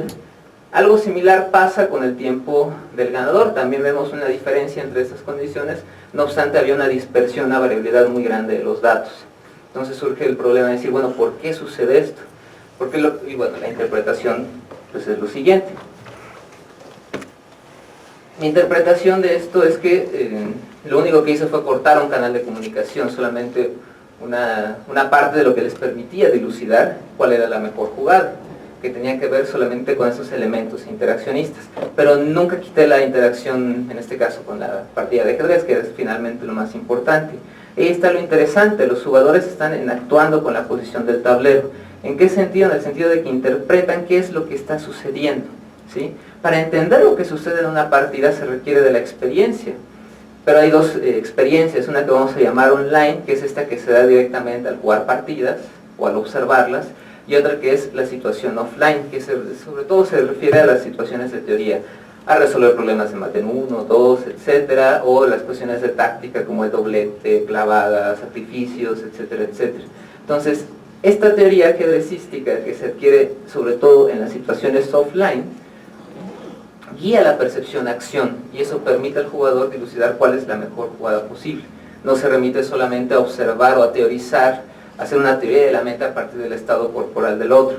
También se están fijando los jugadores naturalmente en lo que sucede en la partida, de ahí que también estos datos o esta diferencia no sea tan significativa. Eso va a depender más de la pericia, del nivel de experticia que tiene el jugador. Pero para entender cómo la teoría, en este caso el lenguaje, guía la percepción-acción, voy a retomar ahora sí, finalmente, el elemento del exterior o la parte del externalismo. Esta tesis sostiene que los elementos externos facilitan y aumentan los procesos cognitivos. Hay al menos tres maneras en las que lo hace. Una es descargar información. Esto sucede, por ejemplo, con los libros. Ahí dejamos información que tenemos accesible en cualquier momento y no es necesario cargarla con nosotros. Pero esto es otra expresión también del uso del exterior. Aquí está toda la información que necesitamos. De hecho, si pierdo esto, pierdo todas las contraseñas, pero bueno. Otra forma es como ancla de ideas no intuitivas, y para eso voy a recurrir al caso de las matemáticas. Por ejemplo, el cero. El cero, había una discusión si se incluía o no en los números naturales, y eso se debe a que no era nada intuitivo esta idea. De hecho, se necesitaron muchos miles de años para poder tenerlo en una grafía y después operarlo, ahora sí ya matemáticamente, ¿no? De hecho, es algo que no sucede como tal con el cero maya, pero sí con el cero hindú. Pero también tenemos otras ideas nada intuitivas como la idea de infinito, o la idea de Dios. Estas solo fueron posibles precisamente por usar en un símbolo externo unas ideas que eran nada intuitivas. Y la otra es como acto epistémico, y para ello también me voy a referir, por ejemplo, a las matemáticas. Nosotros cuando hacemos una operación, la puedo hacer mentalmente, se suele decir 2 más 2, pero también podría contar con los dedos, y eso ya estaría ocupando el cuerpo. Pero hay otra manera también de hacer estos actos que tiene que ver con la manipulación, por ejemplo, de un ábaco, o la manipulación que hago con papel y lápiz, y ahí ya estoy usando elementos del exterior. ¿Qué tanto forman parte estos del proceso cognitivo o de la mente como tal? Es la discusión que tenemos, por ejemplo, con la propuesta de Andy Clark. Andy Clark, en 1997, junto con Chalmers, 96, no, 98, Chalmers, dice, en realidad es difícil determinar dónde acaba la mente y dónde empieza el resto del mundo. Y él se da cuenta de que el exterior precisamente facilita estos procesos. Y él piensa entonces al exterior como un andamio que permite construir cognición. De ahí esta idea de que algunos de estos elementos se puedan quitar o se puedan poner, se puedan agregar otros y después puedan prescindirse de ellos. Ya no los necesitamos para hacer, por ejemplo, operaciones, pero en algún momento tuvieron que estar. El lenguaje en esa forma también sería un andamio que permite revestir nuestra interacción con los elementos exteriores. Pero otra propuesta es pensar al lenguaje como una prótesis, y esta es la propuesta de Roger Batra, antropólogo mexicano, que se mete en antropología del cerebro, las dos versiones que hay, se pone a analizar cómo se da esta relación con los símbolos, y de ahí regresamos nuevamente al problema del internismo. Dice Batra, es que lo que sucede es que existe una cosa que se llama exocerebro, que es el sistema simbólico de sustitución. Es decir, todos los símbolos, todas las representaciones sí existen, sí las trabajamos, pero esas no se dan en el interior del cerebro. En el interior del cerebro lo que podemos encontrar son neurotransmisores, son sustancias químicas que en efecto interactúan en la sinapsis, pero ahí no vamos a encontrar los símbolos. El hecho de que esté dentro del cerebro, si estuviera fuera del cerebro, como en una malla, no nos daría ningún acceso a pensar, por ejemplo, cómo se construye la autoconciencia. No es porque esté adentro, es porque no está ahí el proceso. Para él está en el exterior.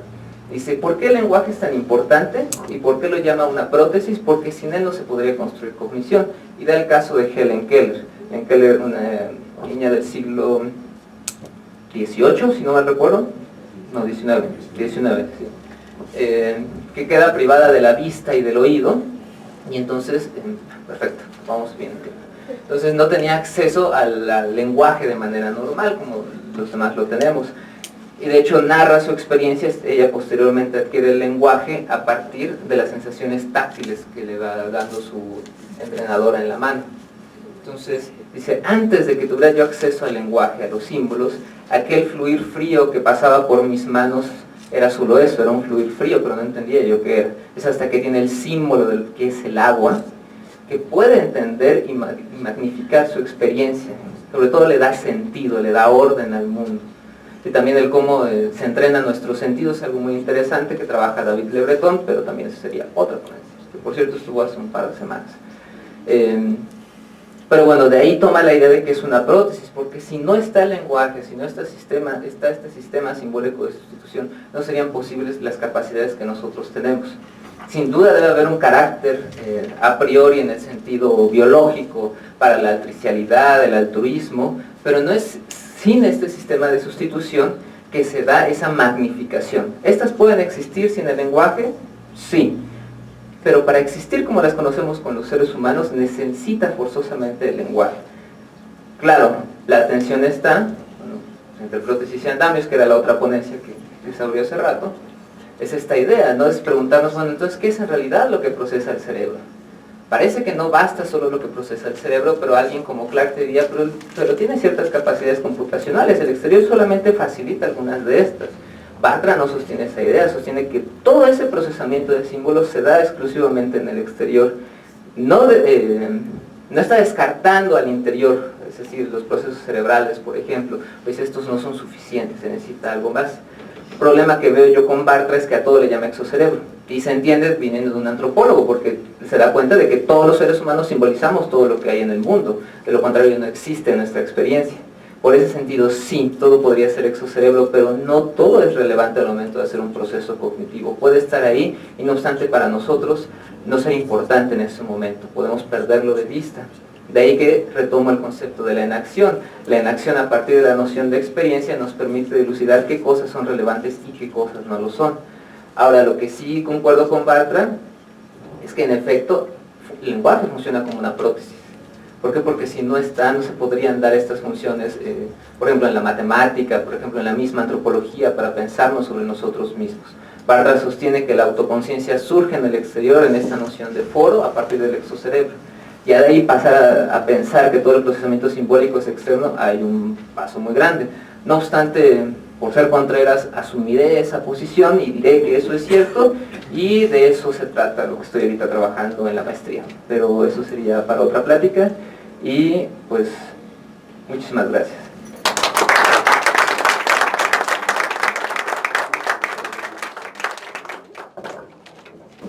Bueno, les agradecemos a nuestros invitados y abrimos el espacio de preguntas. Entonces, ¿quién comienza?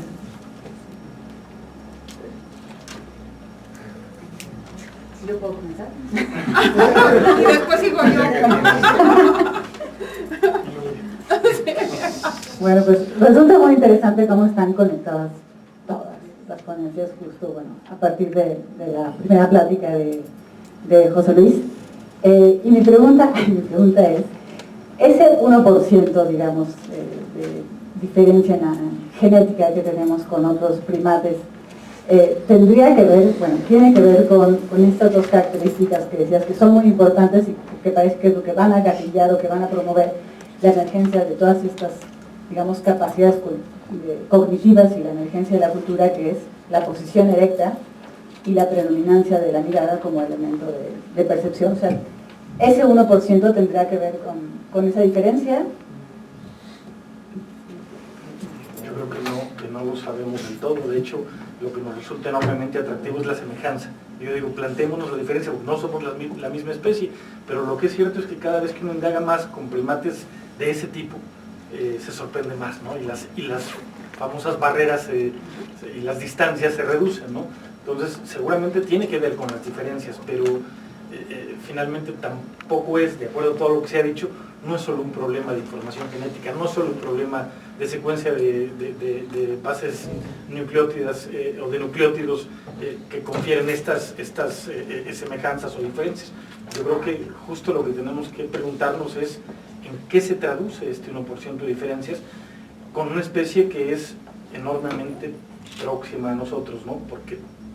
Porque tiene innovación, porque tiene formas complejas de transmisión de información, aunque no sea mediante un lenguaje articulado, porque, como se ha dicho, tienen teoría de la mente, son capaces de mentir, y la mentira es una capacidad compleja, ¿no?, que supone la existencia de una teoría de la mente del otro.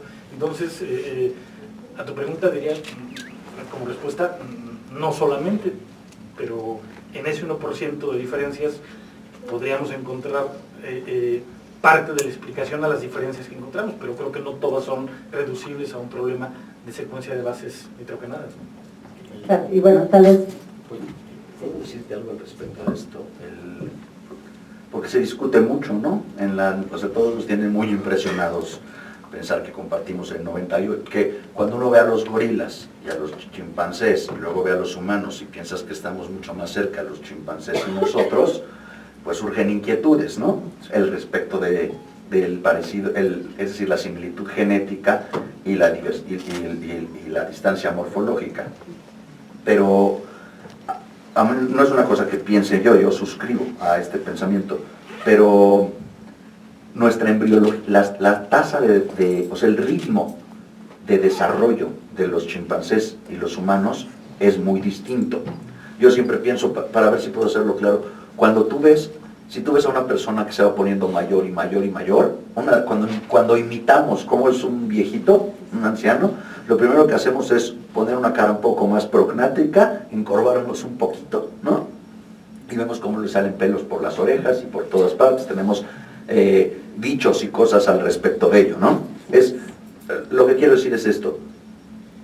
Nosotros, en cambio, si nos vemos junto a un bebé chimpancé, los bebés chimpancés no tienen pelo, están erectos, ¿sabes?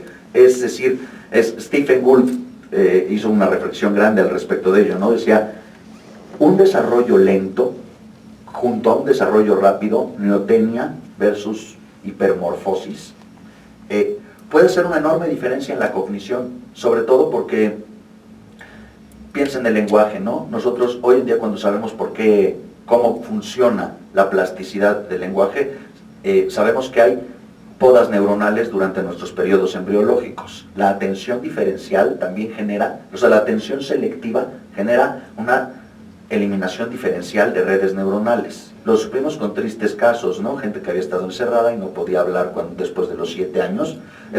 Hoy en día lo sabemos porque las neuronas cuando no están trabajando, cuando no están en espacio de trabajo, cuando no están haciendo potencial evocado, por las noches, por ejemplo, bajan muchísimo en su secuencia, en sus hercios. Cuando tú observas algo, o cuando tú ves, o cuando tú hablas, en ese momento haces potencial evocado, o sea, el potencial de acción que se evoca cuando tú fijas tu cognición en una pieza del mundo. En ese momento, las proteínas canal que están posicionadas en la membrana de los axones pasan electricidad, se despolarizan, se dice, y entonces tienes acción. Si no las utilizas, las proteínas canal, está muy documentado, se cierran, y por eso luego no puedes hablar. Entonces, hay redes neuronales, para decirlo mucho más sencillo, que requieren un trabajo constante durante mucho tiempo, y eso lo hace mejor un animal neoténico, es decir, con un desarrollo lento, que con un desarrollo rápido. Yo creo que los chimpancés, digamos que si yo hiciera el planeta de los simios para que hablara, o sea, si hablara con el director, le diría, ¿quieres que hable y sea creíble en ciencia ficción? Hazlo neoténico. O sea, empieza a decir que quién sabe por qué se están desarrollando más lentos, se están tardando más en madurar, porque lo que madura rápido cancela su crecimiento y su desarrollo. Ese es el problema de la maduración esquelética en la gente que, ya sabes, el adolescente que todos sus compañeritos están contentos, la mamá está preocupada de la maduración esquelética porque va a cancelar el tamaño. Una cosa que hacen mucho los animales para evolucionar, algunos cefalópodos antiguos eran de este tamaño y lo que hicieron es volverse mucho más rápidos en su maduración, entonces madura su hilo caudal y quedan atrapados en un tamaño más pequeño. Abreviando, ese 1% de diferencia genética, yo casi, si tuviera que apostar, metería mi dinero con los que lo están metiendo en que tiene que ver con las tasas de desarrollo. y con los tiempos de desarrollo y maduración. En biología yo creo que lento es bueno. O sea, más lento, más espacio para que hagas una conexión más robusta. Conexiones más robustas. Gracias. Casi duermo un búho, ¿verdad? Perdón. Yo tengo varias preguntas. Una es, escuchando al doctor Vera, pensaba en, pues realmente todo esto que se hace en antropología podría respondernos una pregunta que nos hemos hecho en la psicología, que a muchos no les gusta, pero es, ¿podemos hablar realmente de que hay una naturaleza humana? Bueno, esto ya por sí mismo para otra ponencia. Yo creo que el problema sobre la naturaleza humana es un problema histórico. Creo que tiene sentido si asumimos esta distinción natura-nurtura, ¿no? Pero si no la asumimos, la pregunta resulta que no tiene sentido, ¿no? Y yo creo que coincido ahí con Juan, con lo que decía hace rato, ¿no? O sea, y con lo que comenté inicialmente. La no existencia de la dicotomía te lleva a planteamientos de otro orden. El asumir que un rasgo complejo es necesariamente biocultural nos quita ese problema, pero desaparece un montón de dicotomías a través de las cuales pensamos el mundo. Sí. Y yo sí creo que particularmente cuando surge la pregunta es un contexto histórico muy peculiar. Diría es un problema casi decimonónico, el problema de la naturaleza humana, aunque al involucrarnos resulta tremendamente atractivo y de algún modo surge periódicamente. Ya no tiene sentido si dejas la dicotomía de lado. Okay. Y otra pregunta, mencionabas del tracto fonológico que difieren los primates. Recuerdo un artículo donde decían que el tracto fonológico de los primates más cercanos a los humanos realmente no les permitiría hacer todas estas modulaciones que nosotros podemos hacer, que nos permiten realmente el lenguaje. Sí, y que entonces que era como una distinción ahí en términos evolutivos que teníamos o sea, el tracto fonológico en efecto no coincide con el tracto fonológico humano, o lo hace en solo ciertas etapas de desarrollo. Es decir, en nuestro caso, vías respiratorias y vías digestivas están traslapadas. Y esto tiene que ver con una cierta estructura de la base del cráneo. Cuando vemos esto en términos del registro fósil, evidentemente no tenemos el tracto fonador, pero lo que sí tenemos es una cierta estructura de la base del cráneo asociado a una determinada estructura. Lo que ocurre en los seres humanos es que nacemos con un tracto fonador y alimenticio separados, y hacia los 2 años, como parte del proceso de maduración, estos se traslapan. Y lo que genera es, por un lado, que nos atragantemos mientras estamos comiendo y hablando, pero por otro lado, que tengamos una gama de emisión de sonidos mucho más diversificada.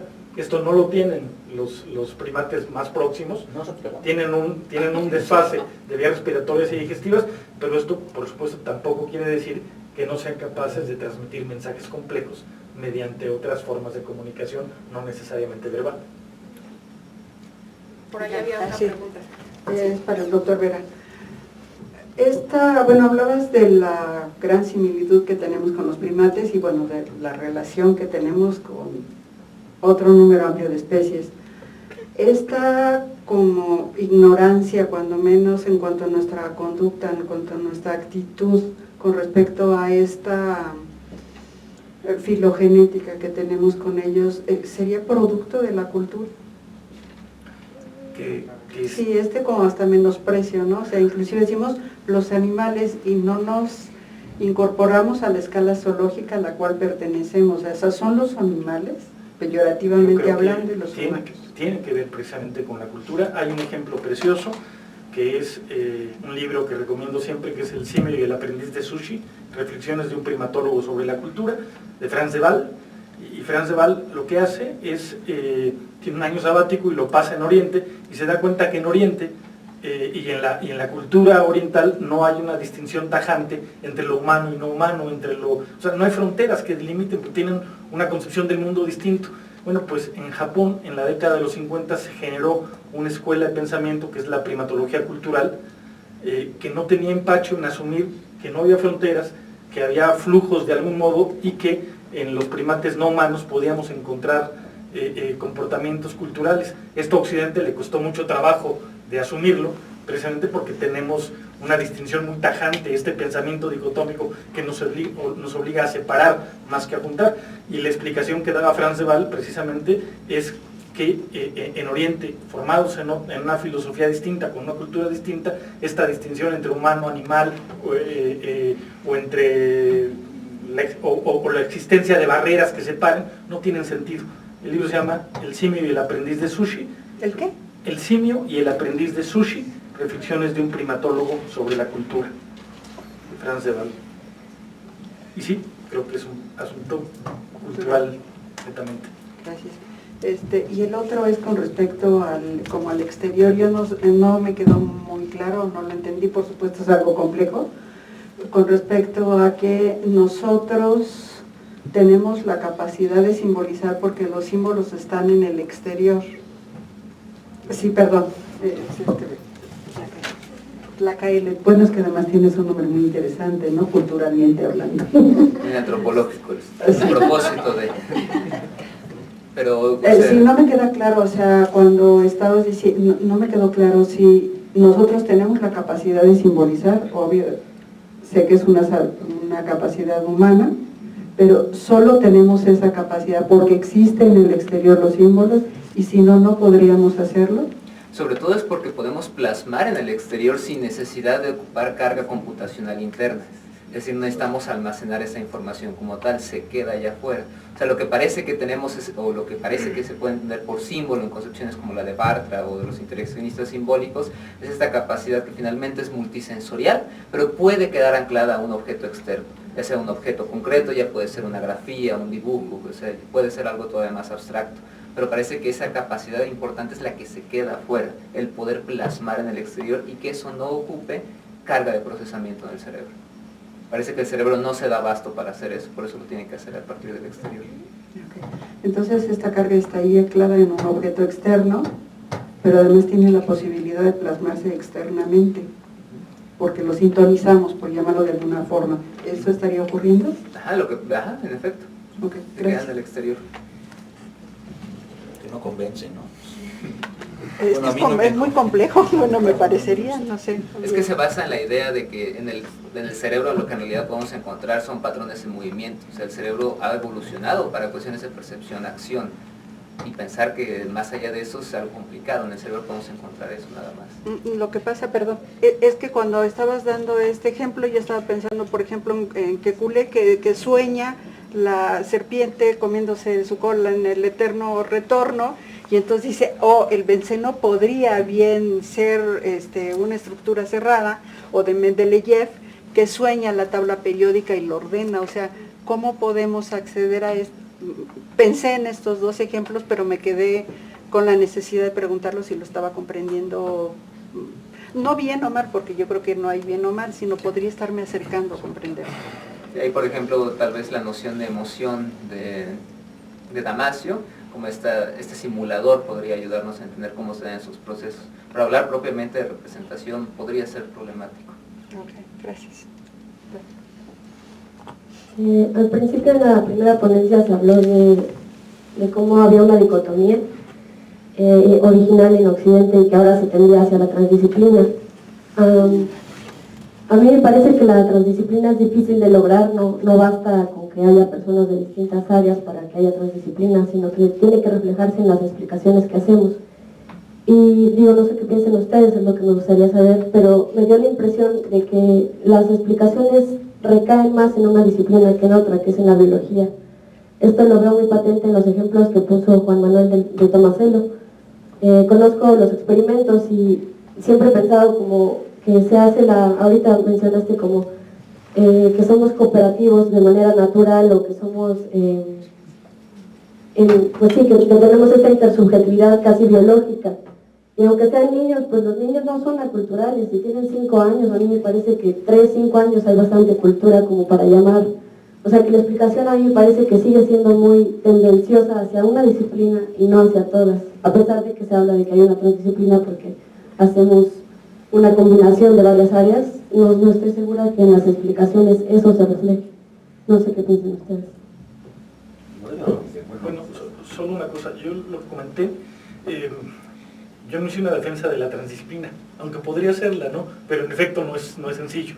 Lo único que quería decir es que mencioné el pensamiento dicotómico en Occidente porque me interesa cómo se funda mi disciplina, y mi disciplina es finalmente occidental y se fundó a partir de este tipo de pensamiento.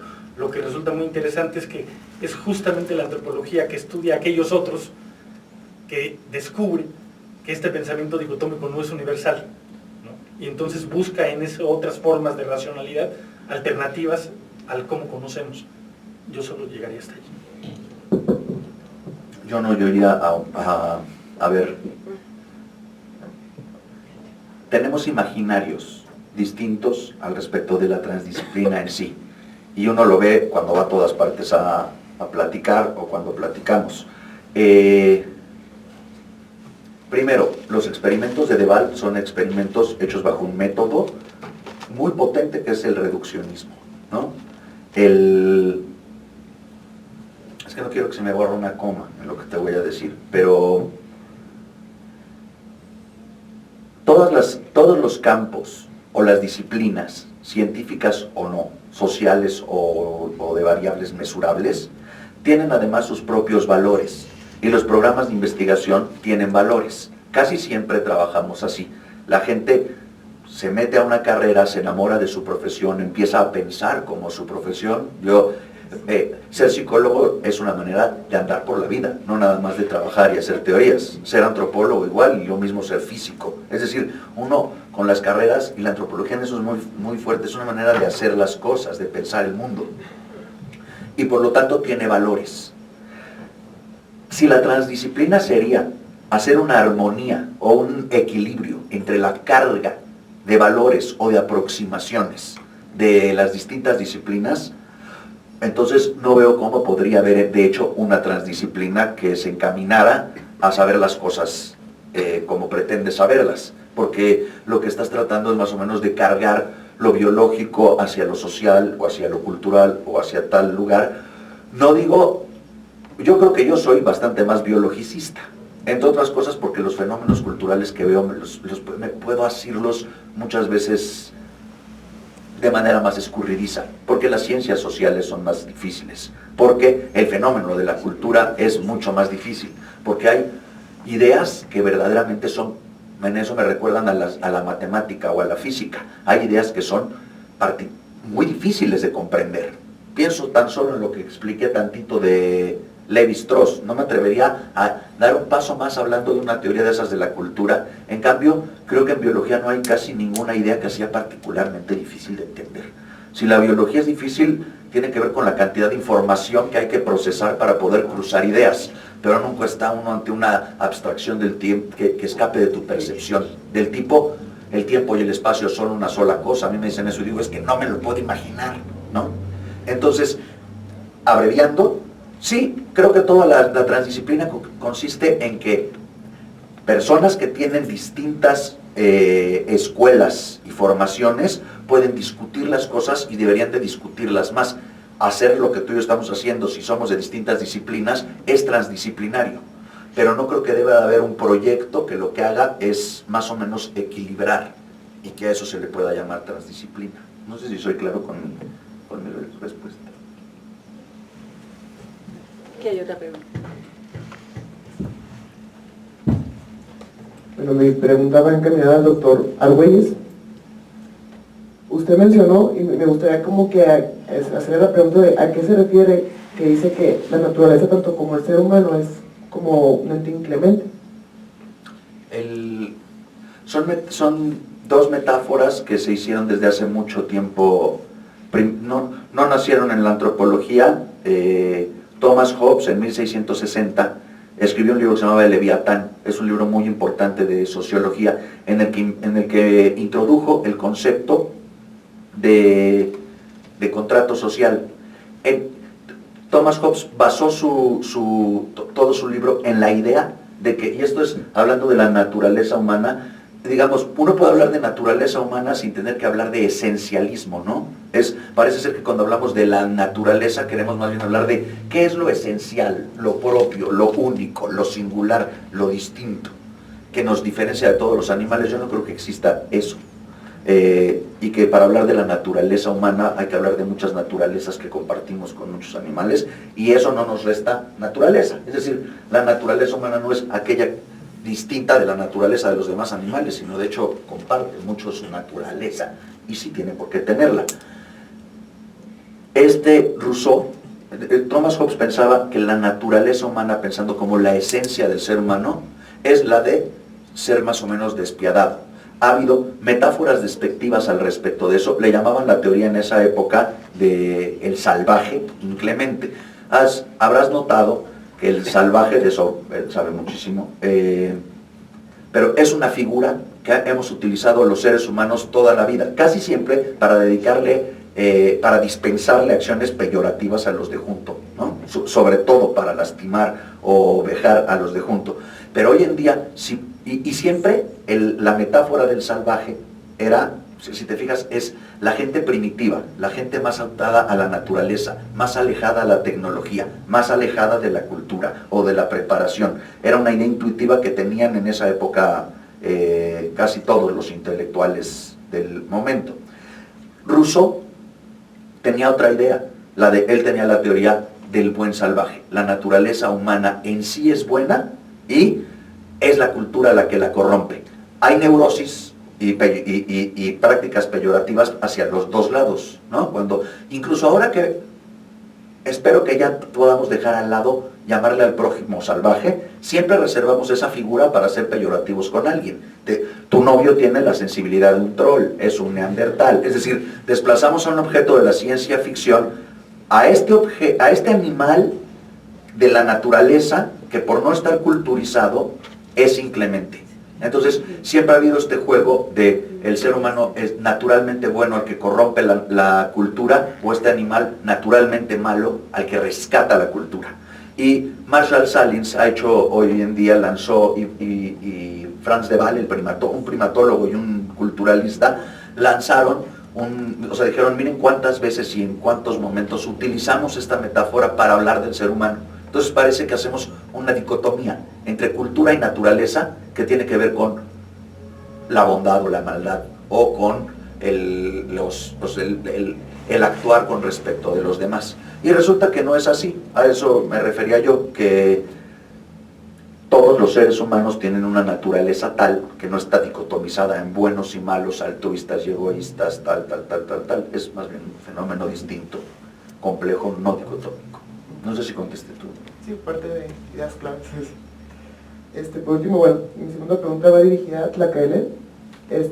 Mencionaste el estudio de lo del ajedrez. ¿Cómo fue las condiciones, por ejemplo, en el tercer sujeto, en la tercera prueba? No sé, yo lo que entendí era de que le bloqueaste como que la vista. Sí, lentes oscuros. Lentes oscuros, pero tenía así como que interfería al momento de hacer el juego del ajedrez, o sea, la acción. ¿El hecho de tener los lentes oscuros? Sí. No, en principio no. O sea, lo único que hacía era que no podías ver los ojos, nada más. Okay. Pero podías tener acceso a la información del tablero y al resto de las expresiones corporales, faciales. Entonces no interfería en eso, de hecho tenían la misma graduación de oscuridad, polaridad, y estaban en buenas condiciones de luz, de hecho para esos casos precisamente, porque eran en salones, entonces había además más luz para impedir que eso influyera. Bueno, eso ya todo. ¿Hay alguna otra pregunta?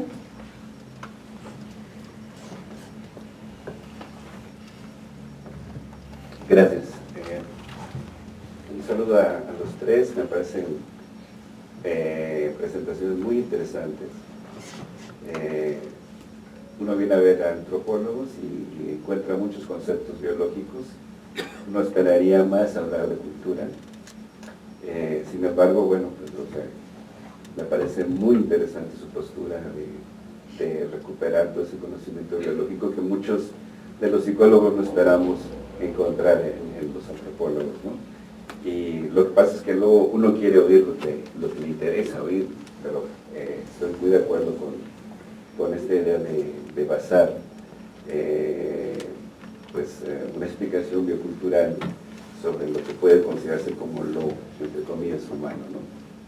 O la similitud entre lo humano lo animal. La pregunta es particularmente para...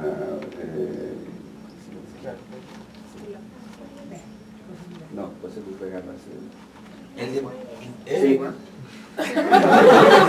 Perdón, discúlpame, se me olvidó tu apellido. Juan, como la voz. Bueno, Juan, muchas gracias.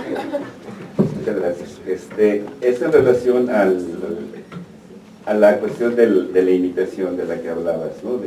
Bueno, se habló en general de que la imitación, los animales tienen una gran capacidad para desarrollarla, particularmente los primates. Sin embargo, el ejemplo que tú dabas en relación a la madre chimpancé con su cría, es que decías, ella, su comida, no sé si te referiste a nueces o alguna cosa así, o tal vez yo me referí, parte sus nueces, comen lo que tienen que comer, y la cría que está alrededor de él trata de hacer esa conducta imitativa, ¿no? Lo que nosotros hacemos, hemos revisado en relación a algunos autores como Eduardo Martí, por ejemplo, un psicólogo neovygotsquiano actualmente, que sostiene que la imitación que realizan los animales es mala en general. Primates sí tienden a realizar conductas imitativas, pero hay algo especialmente que no se observa en la conducta de los primates y que se refiere precisamente al ejemplo que tú hacías. O sea, la intención de querer enseñar al otro. O sea, la madre chimpancé hace lo que tiene que hacer y si la cría lo imita, pues muy bien, pero no procura que lo imite intencionadamente, ¿sí? Por no utilizar quizás esta idea de teoría de la mente, de que está tratando de ayudar al que no sabe, ¿no? Como para generar en él esa conducta que sabe que no la puede realizar, pero que en un momento determinado tiene que aprender a hacerla para sobrevivir en su contexto. Entonces, ¿qué opinas en relación a esta cuestión de que, y quizás a lo mejor extender a los demás, que los animales imitan, sí, pero no imitan de todo bien? ¿Quién sabe qué pase cuando imitan? O hay una conducta así como protoimitativa, a diferencia de la de los humanos, que es un poco más de reflejo, de imitación, así más cuidadosa, y además porque tienen quien regule esa capacidad imitativa, que es el enseñante, ¿no? En este caso, la madre chimpancé, que para actuar como madre humana tendría que decirle, no, mira, bueno, aunque no hablara, hable así, y presentarse, digamos, de manera cuidadosa, de tal manera que la conducta a imitar de parte de la cría chimpancé fuese cada vez a más, hasta que la hiciera tal cual la hace ella. En el caso del ser humano está esa conducta imitativa, esa conducta de regulación de la imitación, pues explícitamente formada y que conduciría al acto que al parecer en primates no se observa, de enseñar explícitamente. Ok. Hace unos minutos José Luis había citado El simio y el aprendiz de sushi, el libro, que por cierto, así se aprende a hacer sushi, imitando. O sea, justamente nadie te enseña a cocinar, te paran junto y te pones a hacer, es lo sugestivo del tema. En ese libro hay un capítulo muy bonito, un artículo muy bonito, que Franz de Waal empieza diciendo, esa pregunta de si los primates no humanos tienen cultura o no, me recuerda mucho a esa otra de si las gallinas vuelan o no, porque cuando uno ve el vuelo del cóndor, o uno ve pasar un águila o un halcón, y luego ve a una gallina, piensa, eso no es volar, ¿no? Pero sí que pueden aletear de esta manera tal y encaramarse en las copas de los árboles. Y Franz de Waal dice, tal vez si no existiera las águilas y los cóndores y las grandes aves de rapiña, haríamos metáforas al respecto de nuestra libertad como el vuelo de la gallina, y tendríamos poemas que incluyen el vuelo de la gallina para referirnos a nuestros momentos épicos. Y lo que quiere decir él es que, pues más o menos lo mismo pasa con la cultura. Si uno piensa en la cultura como una actividad local que puede, sin biología, transmitirse, como lo hacen muchos chimpancés o macacos, entonces a eso puedes llamarle cultura. Y yo pienso que eso se puede trasladar a muchas cosas. A mí me parece muy sorprendente cómo imitan los primates. Si cualquier investigador que me diga, por eso saqué esta cita al respecto, cualquier investigador que me diga, pues no lo hacen tan bien comparado con nosotros, digo, no, comparado con nosotros el abismo es horrorizante, pero sí que imitan lo suficiente como para poder ganarse un comportamiento en la vida que les permite proliferar en tanto que especie con una cohesión evolutiva importante. Ahorita mismo estamos en crisis los primates, pero hubo una edad dorada de los primates en el Mioceno, en el que hubo una cantidad de especies de animales tipo chimpancé enorme, y lo hicieron más o menos con este comportamiento imitativo. Y yo creo que me quedé hace un rato, como me supo mal la respuesta que di, porque yo creo que el peso debe estar, yo creo que lo único peor que el determinismo cultural es el determinismo biológico, y que las malas teorías biológicas son las que más peligrosas son, sobre todo cuando se habla de genes, expresión comportamental y seres humanos. Y siempre seré partidario de huir de eso. Y me daría por satisfecho si pudiera algún día proponer un marco teórico para salvarnos del determinismo biológico y de los malos usos de la adaptación y del comportamiento. Pero, abreviando, sí creo que somos unos buenos, sí creo que son los primates unos buenos imitadores. Sí diría que son malos si hacemos la comparación con nosotros. Pero nosotros tenemos la enorme cualidad de enseñar, y esa es buenísima. Pero cuando uno ve a un niño, y cuánto aprenden los niños imitando a los papás. Cuando yo era más chavo, pensaba, los niños son gente que, ¿por qué no juegan? Han oído esa frase, ¿no? Todo el mundo ha oído esa frase. ¿Por qué no juegas a cosas de tu edad? Que a esa gente, uno no se mete con los demás, pero debería decirle, eso está haciendo. Los niños de esa edad juegan a ser adultos. Ese es su juego favorito. Y así aprenden. Entonces, no sé, yo pienso que los leones y las leonas aprenden a cazar jugando, y en ese momento están imitando, y la dialéctica es muy fuerte. Nosotros además tenemos, no hablaré de eso porque es larguísimo ahorita, pero sabemos que hay un complejo de neuronas que usan los macacos y también nosotros, con las que obtenemos un montón de información. Si yo veo una señora sentada ahí llorando, agarrando a un muñeco, sé lo que le pasa, o sé lo que piensa, y sé que está triste, y lo sé porque tengo un correlato, digamos, de su sensación en la mía. Ernest Hemingway le decían, ¿puedes hacer un cuento de 5 palabras? Y decía, claro, solo necesito una emoción tuya. Le decían, a ver, hazlo, y su cuento fue, vendo zapatos infantiles sin estrenar. Y es una emoción que te agarra rápidamente y comprendes de qué se trata todo lo que no dijo. Es decir, yo no mencioné la muerte de la hija de ese señor, y tú y yo sabemos que el cuento que nos contó no está ni siquiera en las palabras, pero hay una emoción relacionada a un símbolo que nos da muchísima información del mundo. Entonces, creo que somos unos imitadores sensoriales de los demás, y los primates lo son bien, pero en efecto, nada que ver con nosotros. Junto a nosotros, pobrecitos. Bueno, pues... Solo un comentario. El mismo Deval dice, si definimos comer como introducir alimentos a la boca con cubiertos, la mitad de la humanidad no comería. Entonces, si siempre hacemos o evaluamos las capacidades cognitivas de los otros organismos en función de las propias, pues dejamos fuera muchas cosas y no seríamos del todo justos.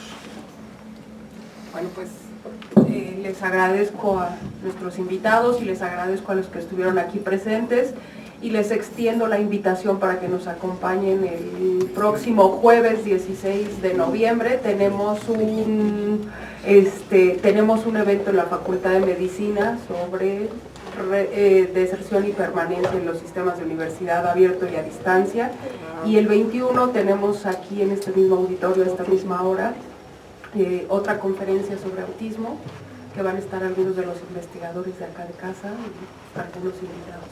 Entonces les agradezco y pues un aplauso.